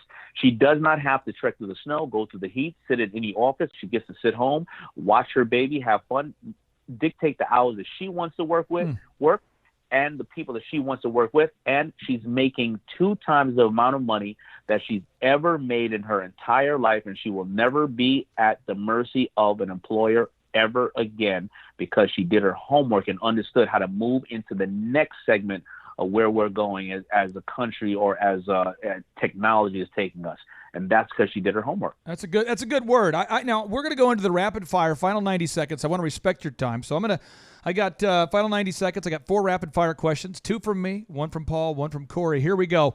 You come across as a very proactive person, and by the way, a very beautiful man. How do you organize the first 4 hours of every day? I organize the first hour that I do as much cardio as I can, and then I get my brain running and the juice is flowing, and then I meditate / do my goals every single day for the first the second hour, and I read the same goals that I read right before I went to sleep, and they are 10 goals. 6 of them expire in 6 months. The other 4 expire in 2 years, 5 years, 10 years, and 20 years.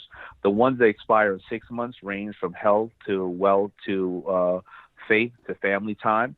And the reason I read them before I go to bed is because the last thing I want to think about when I go to sleep, because science has proven that almost 75% of the things that you think about when you go to bed is either what you fear is going to happen or you hope is going to happen. The reason I read them when I wake up in the morning is I take one action towards every one of those goals.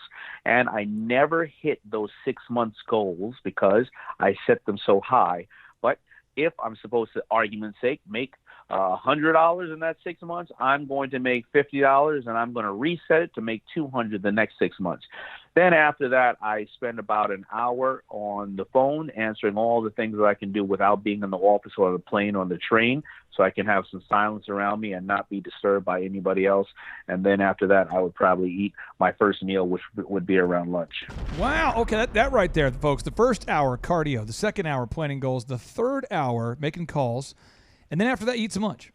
Okay, I'm getting this. I'm taking notes here. So making calls. Okay, making calls. I'm typing this up here. Making calls. And I wish I could tell you that it all ran that smooth all the time. Yeah. Because half the time I'm running, to a plane or whatever the case is. But if I can get that day in 50% of the time, I'm already ahead of the game. Okay, so here we go. Now, my final question that I have for you, and then Paul has a question, and so does Corey. A lot of entrepreneurs do stuff that's everyone else says is weird, like an idiosyncrasy, but it's kind of like their superpower. Steve Jobs wore the same thing every day. Zuckerberg does that. Obama started wearing the same thing or similar things every day. Do you have like a superpower or like an idiosyncrasy that maybe some people think is weird, but for you it's like a superpower?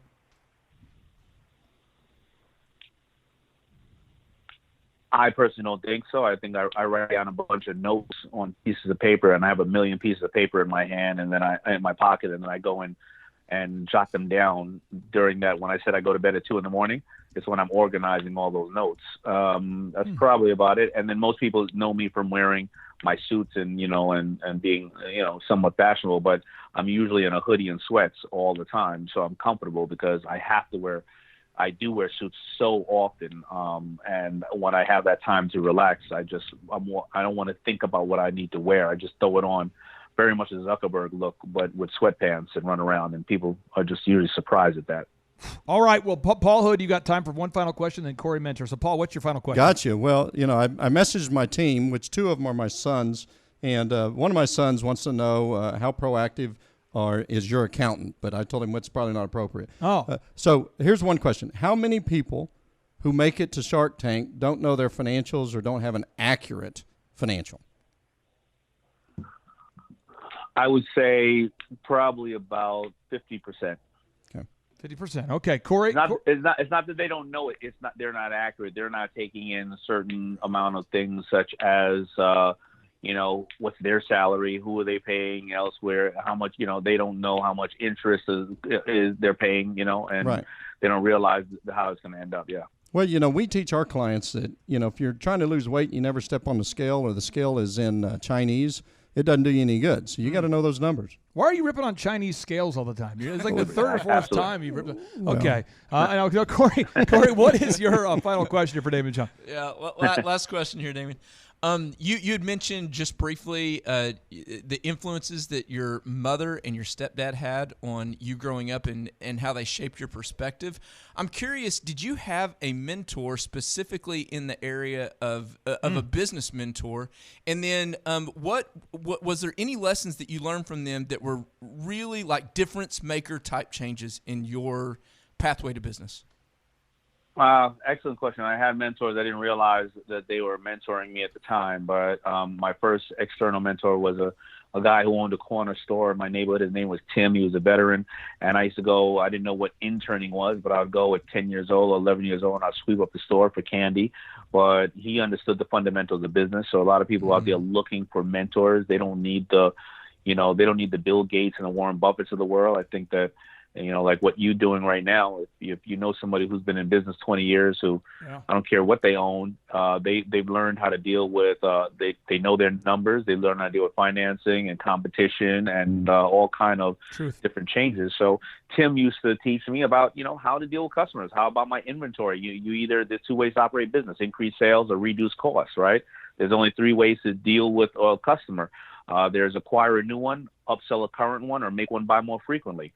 And I would learn these things from like Tim, and then I would later go on and I would learn from different other mentors about customer service, about over providing for the customer, about quality insurance. But I would do that over the course of my 20 years growing. I would always seek mentors, and even till today, I still have gone out to seek other mentors, depending on where my life is going. So I think life is a series of mentors.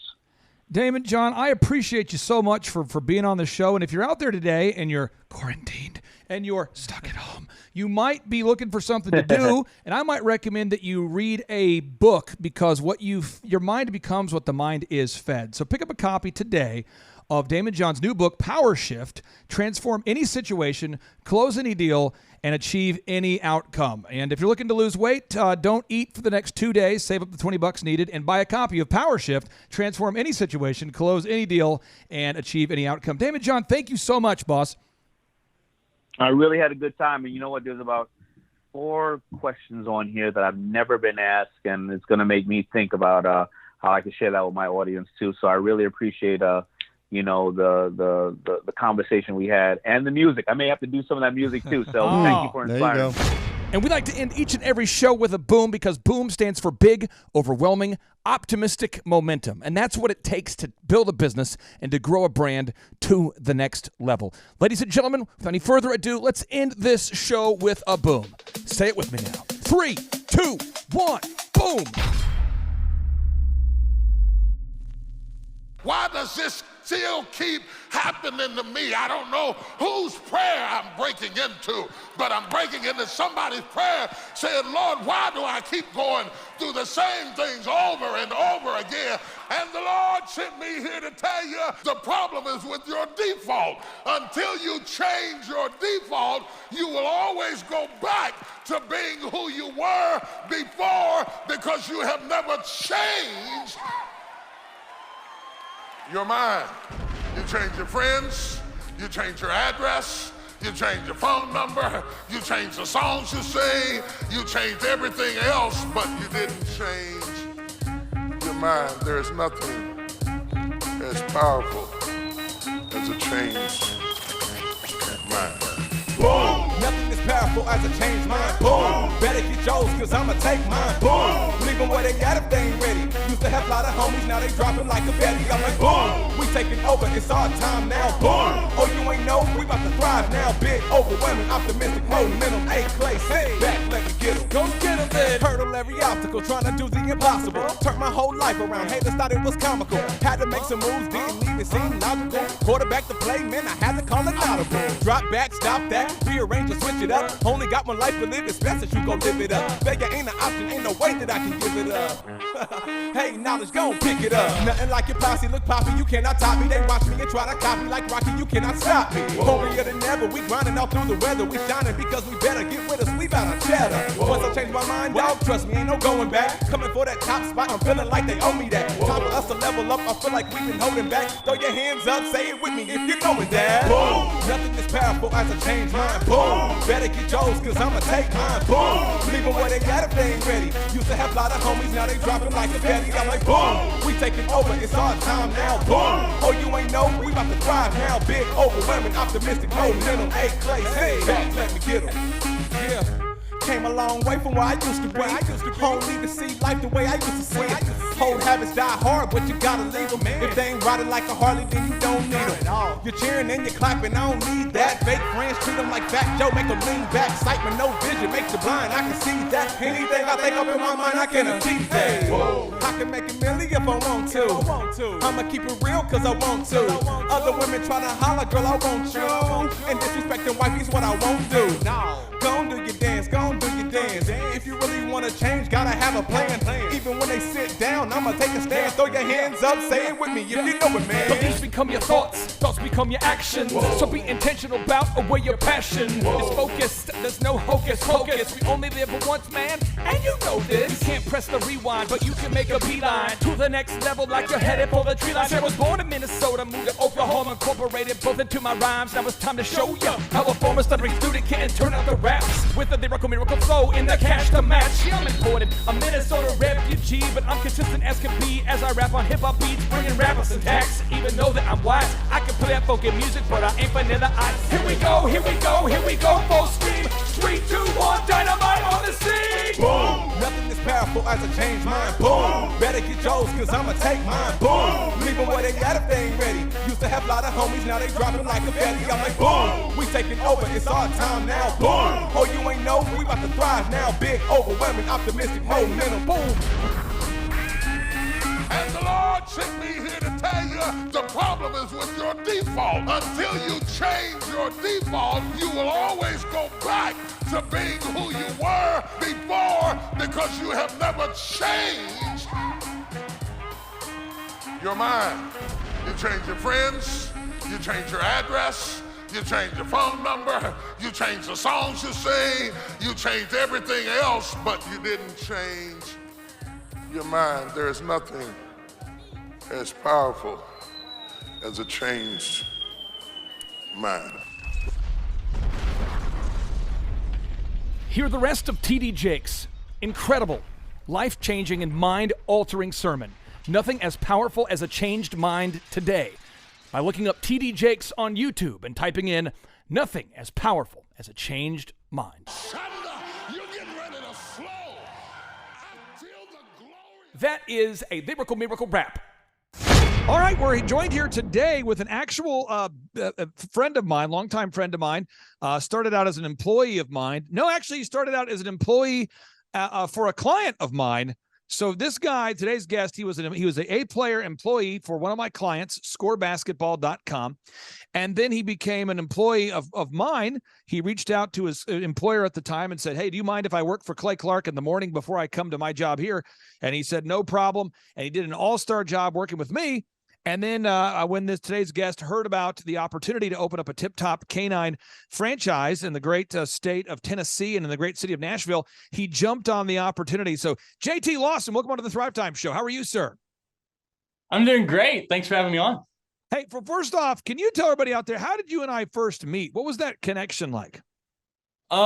We first met, I was working for Score Basketball, and we used to have a meeting, and we would go through one of your books. We would go through this book every day at the meetings, and so I started learning a little bit about you like that. And I thought at the time you were some business guru who doesn't sleep, who is all knowing when it comes to business. And then I just got done doing going to college for business. So I was like, I guarantee you, I know everything he does because I went to school for business. And so I got invited to the meetings where you were coaching them, going through the tracking sheet, tracking their cold calls, their ad stats, how much came in, just all the numbers you need to know.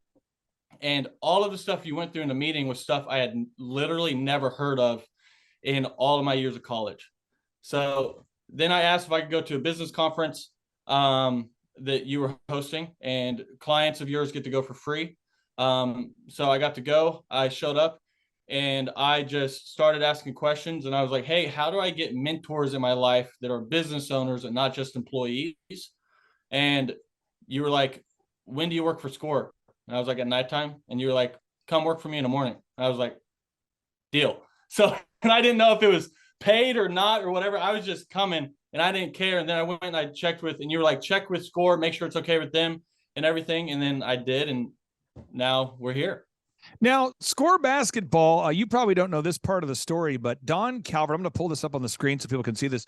Don Calvert, the owner of SCORE basketball, is a very, very good friend of mine. And he got referred to me because he had this wonderful idea of opening a basketball training facility. And I'm going to share with everybody his testimonial at the end of today's show so you can see it. He knew how to train kids in basketball, but he didn't know how to grow a successful company. And so I sat down with Don, and we went through everything that we needed to do to grow a successful company. Now, if you're listening right now, you can go to thrivetimeshow.com/millionaire, thrivetimeshow.com/millionaire. And I'm going to walk you through this. You can download this book for free right now. It's no cost to you. It's thrivetimeshow.com/millionaire. And I let him see from my perspective how we were going to grow his company. So you go to page 5 and I lay out, okay, here's what we got to do to grow your company. And folks, I'll try to zoom in a little bit so everyone can see this and follow along. But I said, we got to figure out your revenue goals, your yearly revenue goals. What are your goals per year? And he told me the number. And I said, okay, so what are your total weekly gross revenue goals? And he goes, I hadn't really thought about that before, but my weekly revenue goals are this. And I said, okay, how many students do you need to break even? And he's going, I hadn't really thought about that either. But he's a smart guy. He's a nice guy. He just never thought about these things. He educated guy, went to college guy, read a lot of books guy. And I said, well, how many hours a week are you willing to work? And he's like, I hadn't really thought about that either. Like, okay, and now what's the unique value proposition? What does SCORE do that nobody else does? And he says, I've trained a certain number of players who've now played in the NBA. And I said, what? And he goes, oh yeah, I've trained a lot of guys who've gone on to play in the NBA. And I said, does anybody else know this? He says, no. I said, okay, we got to get that history of success on the website. We got to start filming testimonials. And so we began to do that process, and so that people could see how many players that Don has coached who now are playing at the NBA or college level. And then once we did that, I said, do you have a no-brainer? And he says, a no-brainer? What's a no-brainer?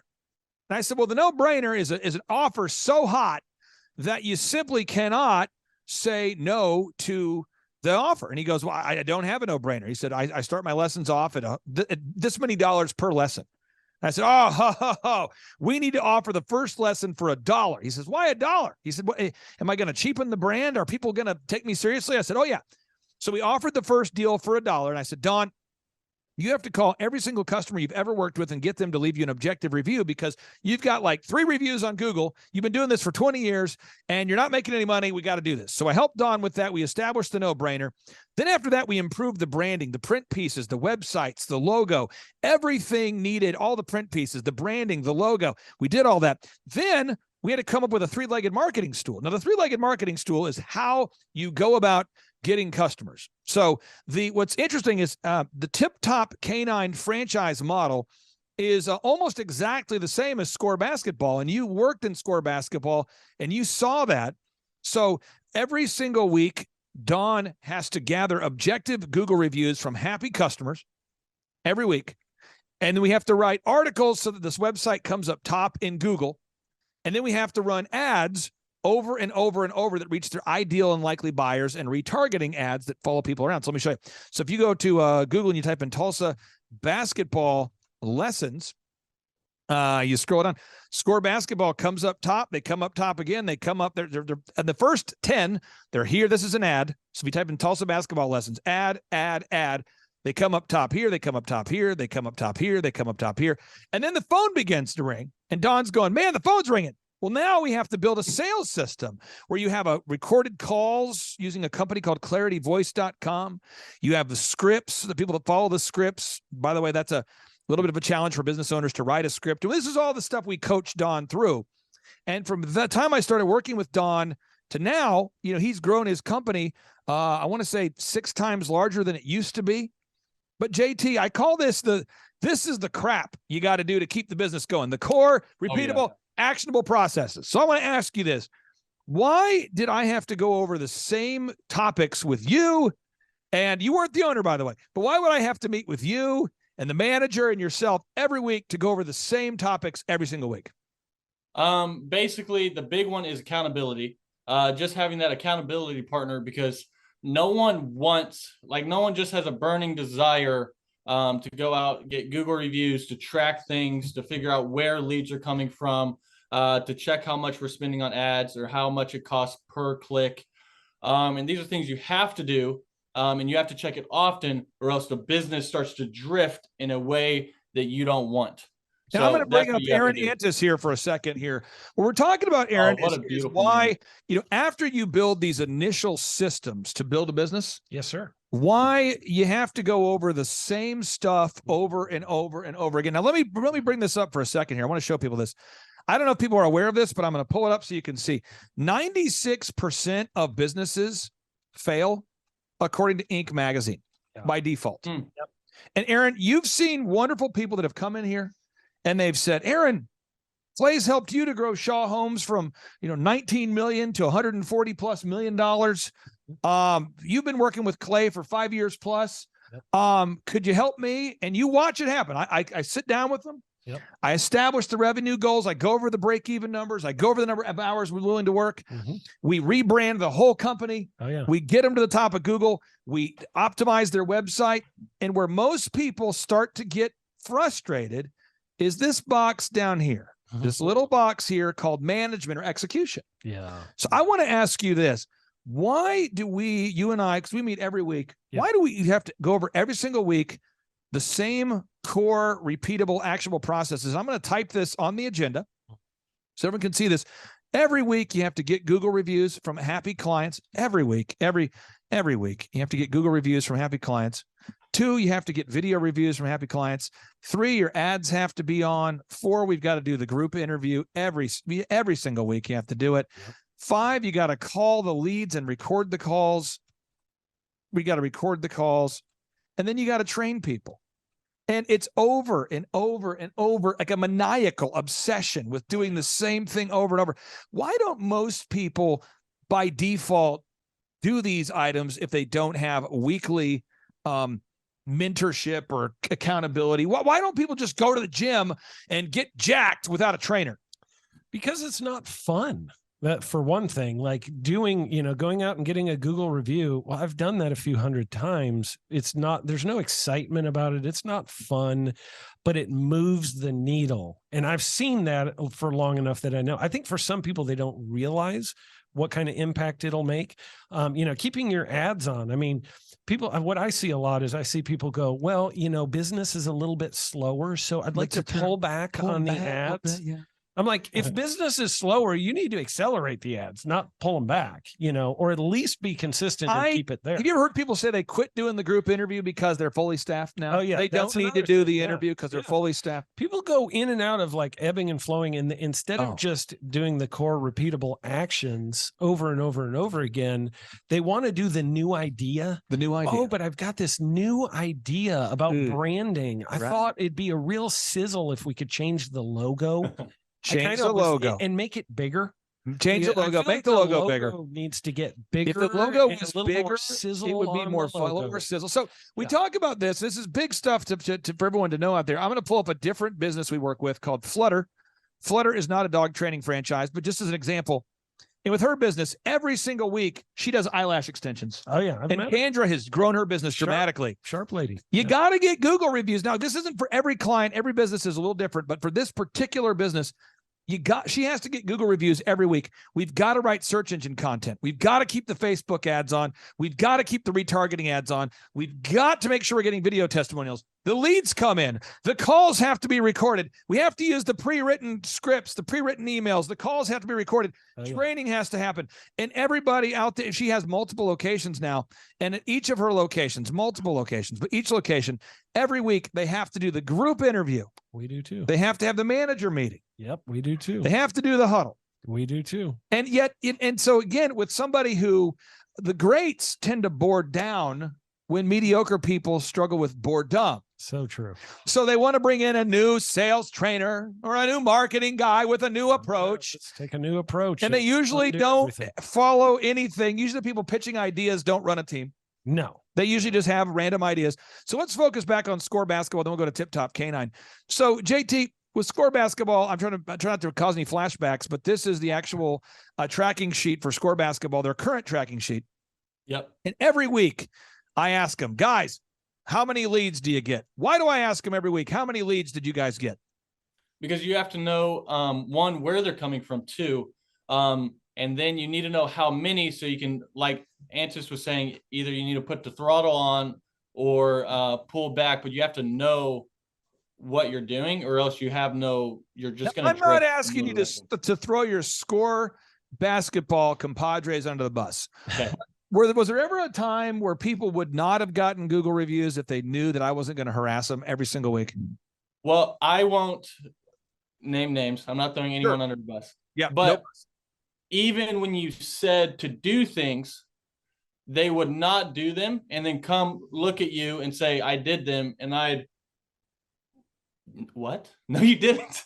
And so they're telling you they're making cold calls and that they're getting other stuff. But they didn't. Oh, yeah. And you can lie on the cold calls, but you can't lie on the Google reviews, because then you just go check and you're like, okay, how many you get? And they're like 15. You're like, awesome, let's see. You pull it up and you got 0. Now I thought I did. Now we're installing a large Blockbuster sign in the background. Yes. So that's what that sound is. It's going to be awesome. Now you go here and you look up 85% of employees lie on their resume. So I want to be very clear. The reason why, as a business coach, why I go over the same things every week, and this is what's crazy, it's called cognitive dissonance. I actually have met business owners that lie to themselves. Oh, yeah. They'll say, oh, man, I got 20 reviews. Woo! And I go, I'm opening it in the tracking sheet. I'm showing 4. And they go, I got to be honest with you. I'm lying about that. And that happens. Oh, that's probably, well, no, I got 20. They must have just taken away 16 of them. But I mean, this is very normal in my life for people to say those kind of statements and to say, oh, no, I did. And now I'm not shocked by it, because 75% of employees steal from the workplace. Yeah. So with a brand like Tip Top, you really, the brand can't really not work because the systems work. But nothing will work unless you work. Ooh, there it is. So 75% of employees steal from the workplace. 85% of people lie on the resume. 96% of people their businesses failed. So you go back to Score Basketball. We got to get Google reviews. We got to get video reviews. Got to do the group interview. Yep.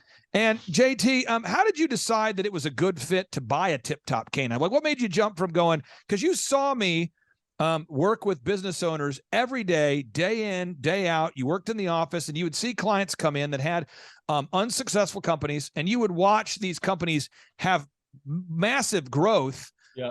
No matter what the industry was. Why did you decide that you wanted to buy a Tip Top canine?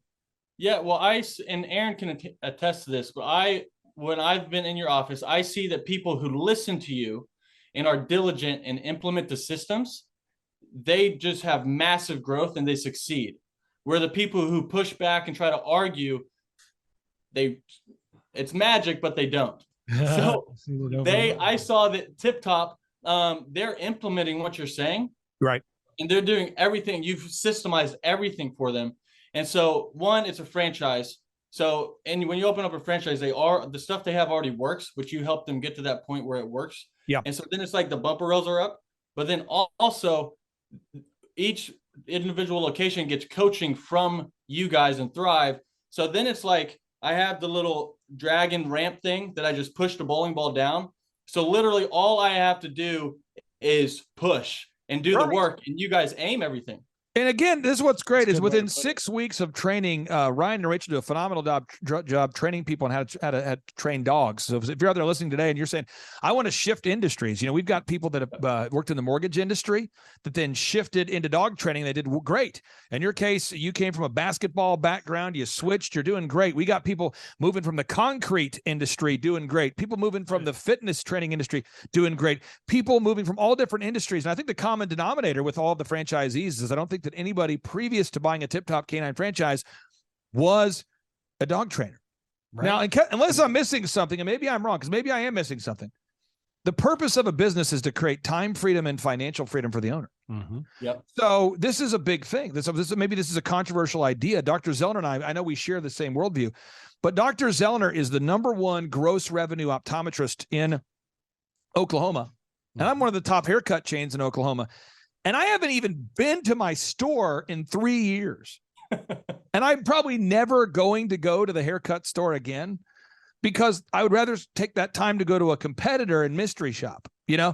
So like the purpose of an elephant in the room, men's grooming lounge, is so that I can create time freedom and financial freedom. So I don't need to cut the hair personally I don't need to have a passion about hair in order to do well in that business. And I think that's where a lot of people get confused, is because the purpose of a business is to create time freedom and financial freedom. Yeah. So if we look at Tip Top Canine Nashville now, as you're opening up Tip Top and you're doing well there, where are you at in the phase right now? Are you getting leads? Yeah, I'm getting a lot of leads. I'm getting anywhere between like 12 and 18 leads a week. So let's be clear. The average ticket, how much is the average ticket price? Average is like the average $1 sale right now is about like $1,500, anywhere between $1,200 and $1,500. So people that's the average like per $1. So people pay $1 for the first Tip Top Canine dog training lesson, right? Yep. They fill out the form. The call center calls them. You show up, and you're saying you're converting. You're getting 12 leads a week on average. Is that an accurate statement, you think? Yeah, anywhere between I haven't been under 12 in weeks. And are you getting Google reviews and video reviews every week? I've never not gotten a video review from a client who's finished dog training. There's not one yet that I haven't got. And are you getting the group interview? You doing that? I am doing the group interview. So you got the group interview, you got the Google reviews. Yep. You got the video reviews. Your ads are running. Yep. What's your biggest limiting factor? Like, what's the one thing that once you solve that problem, it'll unleash more growth? Currently, the biggest limiting factor is just finding people that can show up on time. And I just did group interviews again. I'm doing it every week.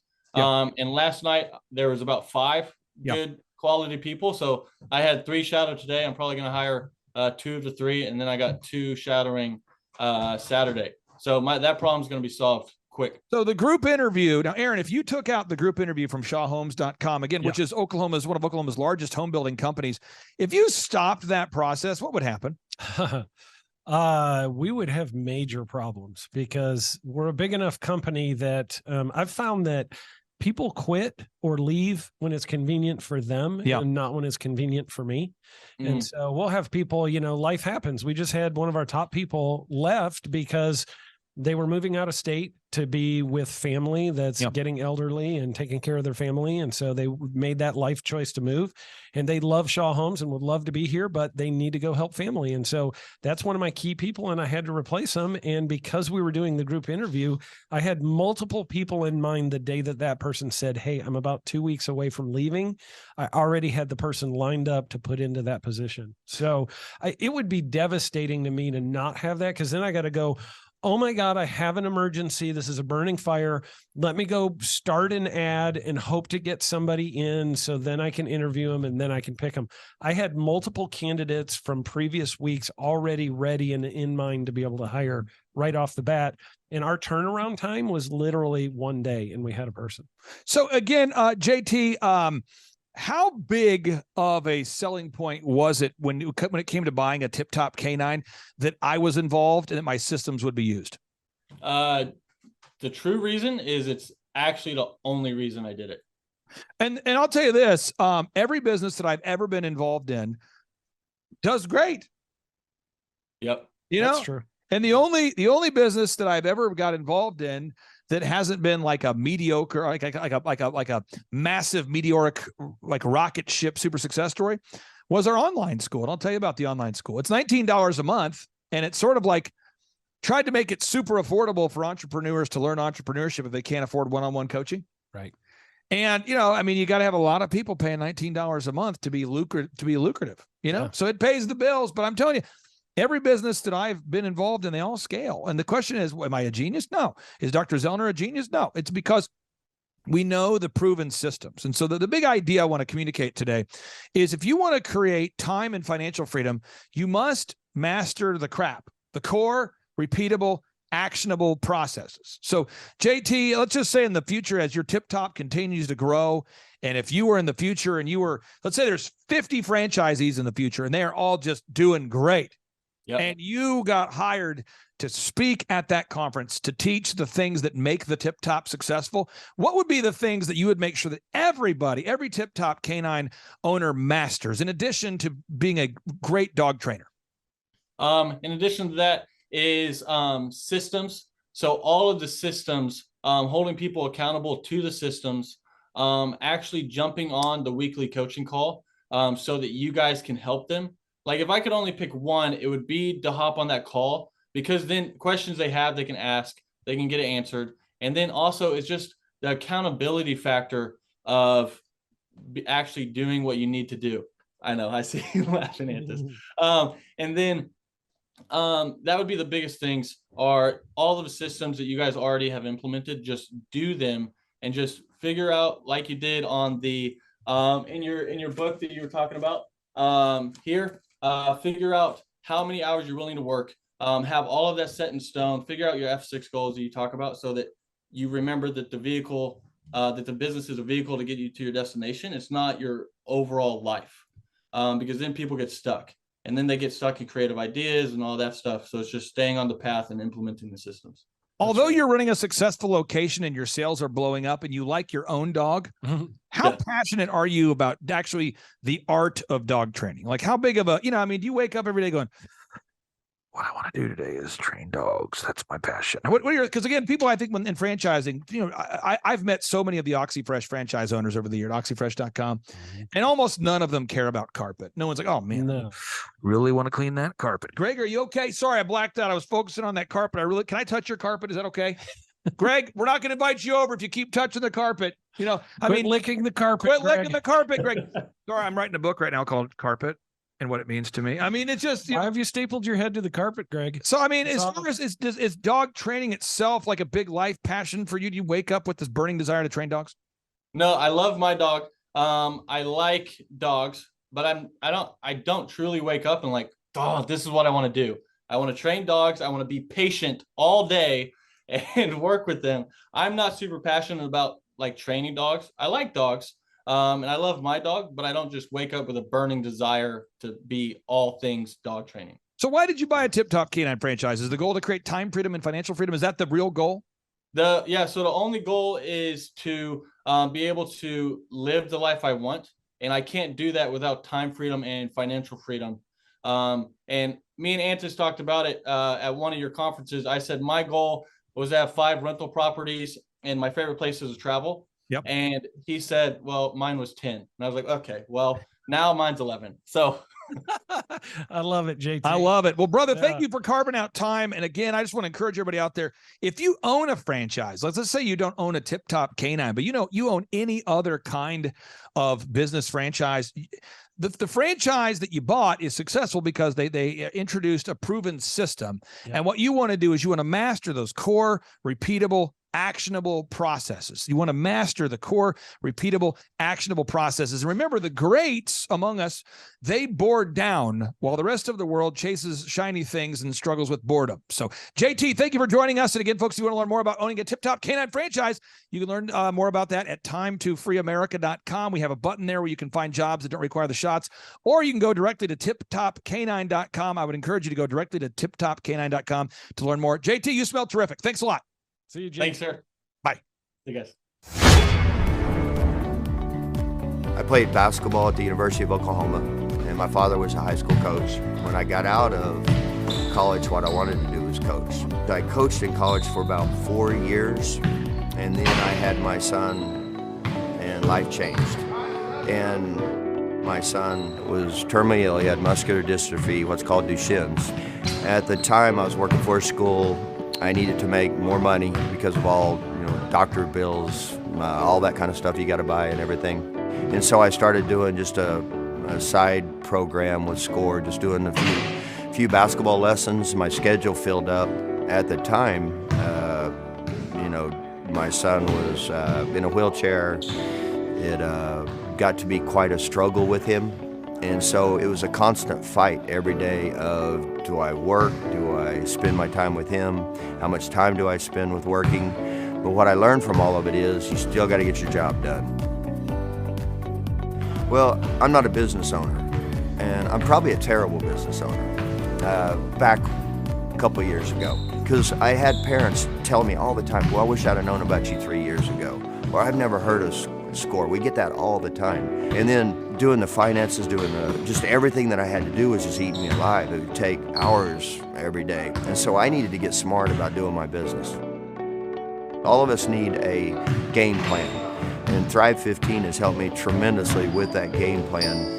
We changed how I was charging, we changed the programs we were doing, we changed the advertisement we were doing, we started doing everything smart. We're the largest basketball facility in this 3 or 4 state area. We have people that call us from all over Oklahoma because of our website. My time has been freed up tremendously because I'm not involved in all the little things. It's just streamlining your business so it's not taking just all of your time away from your family, because my wife's very important to me, my kids, I got to have some of that as well. And as a business owner, if you allow your business to eat you up, well, it's not really worth it. You got to have a value of life as well. We wouldn't be where we're at today without Thrive 15. My name is Danielle Sprick, and I am the founder of D Sprick Realty Group here in Tulsa, Oklahoma. After being a stay-at-home mom for 12 years and my 3 kids started school and they were in school full-time, I was at a crossroads and trying to decide what do I want to do? My degree and my background is in education, but after being a mom and staying home and all of that, I just didn't have a passion for it like I once did. My husband suggested real estate. He's a home builder, so real estate and home building go hand in hand, and we just rolled with it. I love people, I love working with people, I love building relationships. But one thing that was really difficult for me was the business side of things, the processes and the advertising and marketing. I knew that I did not have what I needed to make that what it should be. So I reached out to Clay at that time, and he and his team have been extremely instrumental in helping us build our brand, help market our business, our agents, the homes that we represent. Everything that we do is a direct line from Clay and his team and all that they've done for us. We launched our brokerage, our real estate brokerage, 8 months ago. And in that time, we've gone from myself and one other agent to just this week, we signed on our 16th agent. We have been blessed with the fact that we right now have just over 10 million in pending transactions. 3 years ago, I never would have even imagined that I would be in this role that I'm in today, building a business, having 16 agents. But I have to give credit where credit's due. And Clay and his team and the business coaching that they've offered us has been huge. It's been instrumental in what we're doing. Don't ever limit your vision. When you dream big, big things happen.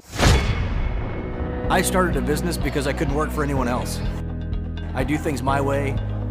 I do what I think is in the best interest of the patient. I don't answer to insurance companies. I don't answer to large corporate organizations. I answer to my patient, and that's it. My thought when I opened my clinic was I can do this all myself.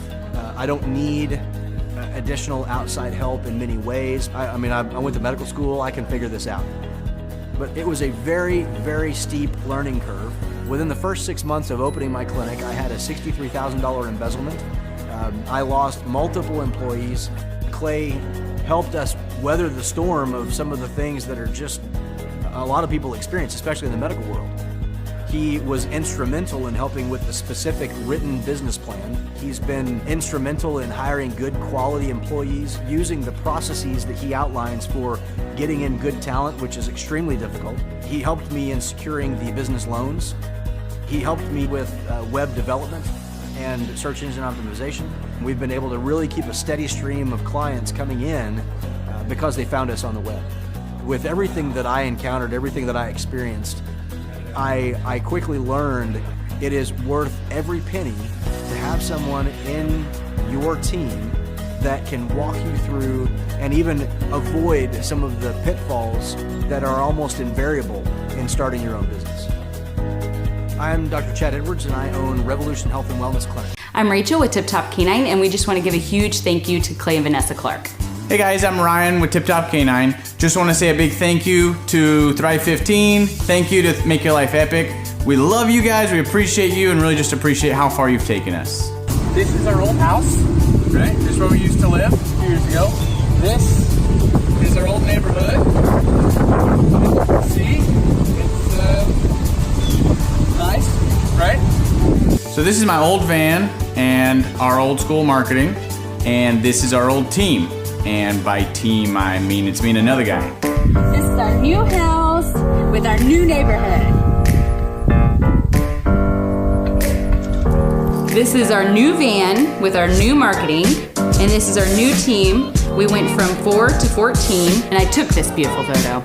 We worked with several different business coaches in the past, and they were all about helping Ryan sell better and just teaching sales, which is awesome, but Ryan is a really great salesman. So we didn't need that. We needed somebody to help us get everything that was in his head out into systems, into manuals and scripts, and actually build a team. So now that we have systems in place, we've gone from 1 to 10 locations in only a year.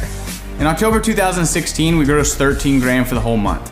Right now it's 2018, the month of October. It's only the 22nd. We've already grossed a little over 50 grand for the whole month, and we still have time to go. We're just thankful for you, thankful for Thrive and your mentorship, and we're really thankful that you guys have helped us to grow a business that we run now instead of the business running us. Just thank you times 1,000. So we really just want to thank you, Clay, and thank you, Vanessa, for everything you've done, everything you've helped us with. We love you guys. Right there. Well, yeah. Okay. What did it? Freeze. Yeah, here he is. Wow. Good boy, Rhodey. Good boy. Look, that's Clay. You want to say something to Clay? Bark. Bark. Oh, that's Clay. That's Clay right there. Wow. Oh, okay, see? And See the what good happened? and the good folks at Tip Top Canine kind of helped mentor you into your dog training skill set. Am I correct? Is that right? Yeah. That's right. No, I had all the full training with Rhodey, and he would have eaten you, Clay, if you were here in person. He would have just ripped an arm off. You got to be careful. Okay, now we're going to move into the heavier stuff here. Now that we've covered that, I suppose I want to make sure from an animal cruelty perspective, you weren't using a part of a dog as a windscreen. One thing, it's super self-serving because I have partnered with the brand and have worked with the brand for a long time. Mike, I just wanted to ask you here. Feel free to punt if you want, but the good folks at Tip Top Canine, why I like them is they're providing opportunities for people that don't want to take the jab. So if you have a job, but you don't want to take the jab, I think that's going to be an increasingly difficult thing to find. And so if you're looking for a career that doesn't require the taking of the COVID-19 shots, the good folks at Tip Top Canine, they have a 6-week training program where in 6 weeks, you can learn how to open your own Tip Top Canine franchise. There's approaching 20 locations all over the country. Mike, you've worked with the Tip Top folks. Has your dog eaten you yet? Are you happy with the service? How's it been going so far? Tip Top Canine is just amazing. I mean, really interacting with those folks and getting this dog changed my life. I mean, that's not an exaggeration. And I just want to put this offer out there to anybody listening who wants to consider opening a Tip Top Canine franchise. Once you open a franchise, I will announce it for free. I'll publicize it on my podcast, because what I learned from these guys, it's so life-changing. Even I'm training my other dogs, Clay. Now that I learned, let me back up. So Tip Top Canine people trained me, first of all, on how to train dogs, including this military dog I have here. And then I took that knowledge and now I'm training my other dogs who I thought were uncontrollable. And now guess what? They come when I call them. It's amazing using the training techniques. Even a guy like me, who's not a professional dog trainer, even I'm competent at training my own dogs now. But this is a great opportunity in any city in America, that's available for the franchises. People want to bring their dogs and have them trained because more people are working at home. More lockdowns are probably coming, God forbid, but people need to be able to get along with their pets. And Tip Top Canine really is effective at making that happen. That's just my testimonial right there. Feel free to use it. Mike Adams, thank you so much for carving out time. I really do appreciate you very much. Your studio is looking great there, sir. I know it's been a long time coming. You've been one of the first truth-telling voices in the movement, one of the most heavily censored people in America. And I can't tell you how much I appreciate you for investing in lighting and sound that makes you look better. Well, see, we're giving you our wide shot here right now. This is the wide shot of the studio. Yeah, just look great. To show you, it's real. It's not a green screen. No, we actually built it. So it looks great, Mike. It's coming along. It's coming along, and yours has always looked awesome. But we finally upgraded to Clay's level of studio. Mike, seriously, and I say this: any of the events that you've ever wanted, if we ever do a Reawaken America tour, the door's always open for you. I appreciate all the work you do behind the scenes, keeping people focused on exposing the truth. You really are a leader in the truth movement. I appreciate that, sir. And I hope you have a great rest of your day. Well, thank you, Clay. We're working at it, and again, keep me posted if anybody joins the Tip Top Canine franchise. We want to announce it and help get all these dogs under control all across America so they don't, eat our microphones and things like that. Hey, thank you. I appreciate it. Take care. Right. Thank you, Clay. All right. Bye. Hey, I'm Ryan Wimpy with Tip Top Canine, and I'm the founder. I'm Rachel Wimpy, and I am a co-founder. So we've been running Tip Top for about the last 14 years, franchising for the last 3-4 years. So someone that'd be a good fit for Tip Top loves dogs, they're high energy, they want to be able to own their own job, but they don't want to worry about, that high failure rate. They want to do that like bowling with bumper lanes. So you give us a call, reach out to us, we'll call you, and then we'll send you an FDD, look over that, read it, fall asleep to it, it's very boring, and then we'll book a discovery day, and you come and you can spend a day or two with us, make sure that you actually like it, make sure training dogs is something that you want to do. So an FDD is a franchise disclosure document. It's a federally regulated document that goes into all the nitty-gritty details of what the franchise agreement entails. So who would be a good fit to buy a Tip Top Canine would be somebody who loves dogs, who wants to work with dogs all day as their profession. You'll make a lot of money, you'll have a lot of fun, it's very rewarding. And who would not be a good fit is a cat person. So the upfront cost for Tip Top is $43,000. And a lot of people say they're generating doctor money, but on our disclosure, the numbers are anywhere from over $1 million a year in dog training, what our Oklahoma City location did last year, to 25, 35 grand a month. To train and get trained by us for Tip Top Canine, to run your own Tip Top Canine, you would be with us for 6 weeks here in Tulsa, Oklahoma. So we've been married for 7 years. 8 years. 8 years. So if you're watching this video, you're like, hey, maybe I want to be a dog trainer. Hey, that one sounds super amazing. Go to our website, tiptopcanine.com, click on the yellow franchising tab, fill out the form, and Rachel and I will give you a call. Our Oklahoma City location last year, they did over $1 million. He's been running that shop for 3 years. Before, he was a youth pastor with 0 sales experience, 0 dog training experience before he ever met with us. So just call us, come spend a day with us, spend a couple days with us, make sure you like training dogs, and own your own business. Well, the biggest reason to buy a Tip Top Canine is so you own your own job and you own your own future, and you don't hate your life. You get an enjoyable job that brings a lot of income, but is really rewarding. Hello, my name is Charles Kolaw with Kolaw Fitness. Today I want to tell you a little bit about Clay Clark and how I know Clay Clark. Clay Clark has been my business coach since 2017. He's helped us grow from 2 locations to now 6 locations. We're planning to do 7 locations in 7 years and then franchise. And Clay has done a great job of helping us navigate anything that has to do with like running the business, building the systems, the checklists, the workflows, the audits, how to navigate lease agreements, how to buy property, how to work with brokers and builders. This guy is just amazing. He's this kind of guy has worked in every single industry. He's written books with like Lee Cockrell, head of Disney, with the 40,000 cast members. He's friends with like Mike Lindell. He does Reawaken America tours, where he does these tours all across the country, where 10,000 or more people show up to some of these tours. On the day-to-day, he does anywhere from about 160 companies. He's at the top. He has a team of business coaches, videographers, and graphic designers and web developers, and they run 160 companies every single week. So think of this guy with a team of business coaches running 160 companies. So in the weekly, he's running 160 companies. Every 6 to 8 weeks, he's doing Reawaken America tours. Every 6 to 8 weeks, he's also doing business conferences where 200 people show up, and he teaches people a 13-step proven system that he's done and worked with billionaires, helping them grow their companies. So I've seen guys from startups go from startup to being multimillionaires, teaching people how to get time freedom and financial freedom through the system. Critical thinking, document creation, putting it into organizing everything in their head to building it into a franchisable, scalable business. Like one of his businesses has like 500 franchises. That's just one of the companies or brands that he works with. So amazing guy. Elon Musk, kind of like smart guy.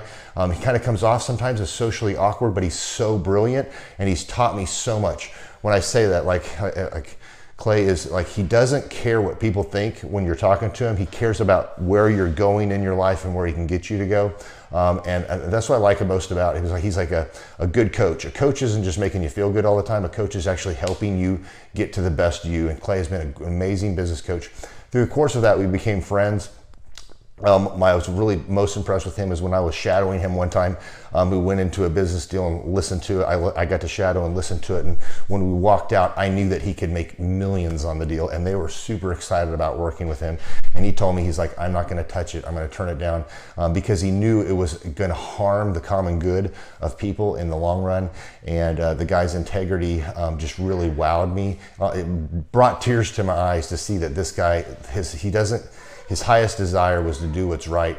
And anyways, just an amazing man. So anyways, impacted me a lot. He's helped navigate anytime I've got nervous or worried about how to run the company, or navigating competition and an economy that's like, I remember we got closed down for 3 months. He helped us navigate on how to stay open, how to get back open, how to just survive through all the COVID shutdowns, lockdowns, because our clubs were all closed for 3 months, and you have $350,000 of bills you've got to pay, and we have no accounts receivable. He helped us navigate that, and of course we were conservative enough that we could afford to take that on for a period of time. But it was anyways, great man. I'm very impressed with him. So Clay, thank you for everything you're doing, and I encourage you, if you haven't ever worked with Clay, work with Clay. He's going to help magnify you, and there's nobody I have ever met that has the ability to work as hard as he does. He probably sleeps 4, maybe 6 hours a day, and literally the rest of the time he's working, and he can outwork everybody in the room every single day, and he loves it. So anyways, this is Charles Cola with Cola Fitness. Thank you, Clay, and anybody out there that's wanting to work with Clay, it's a great opportunity to ever work with him. So you guys have a blessed one. This is Charles Cola. We'll see you guys. Bye-bye.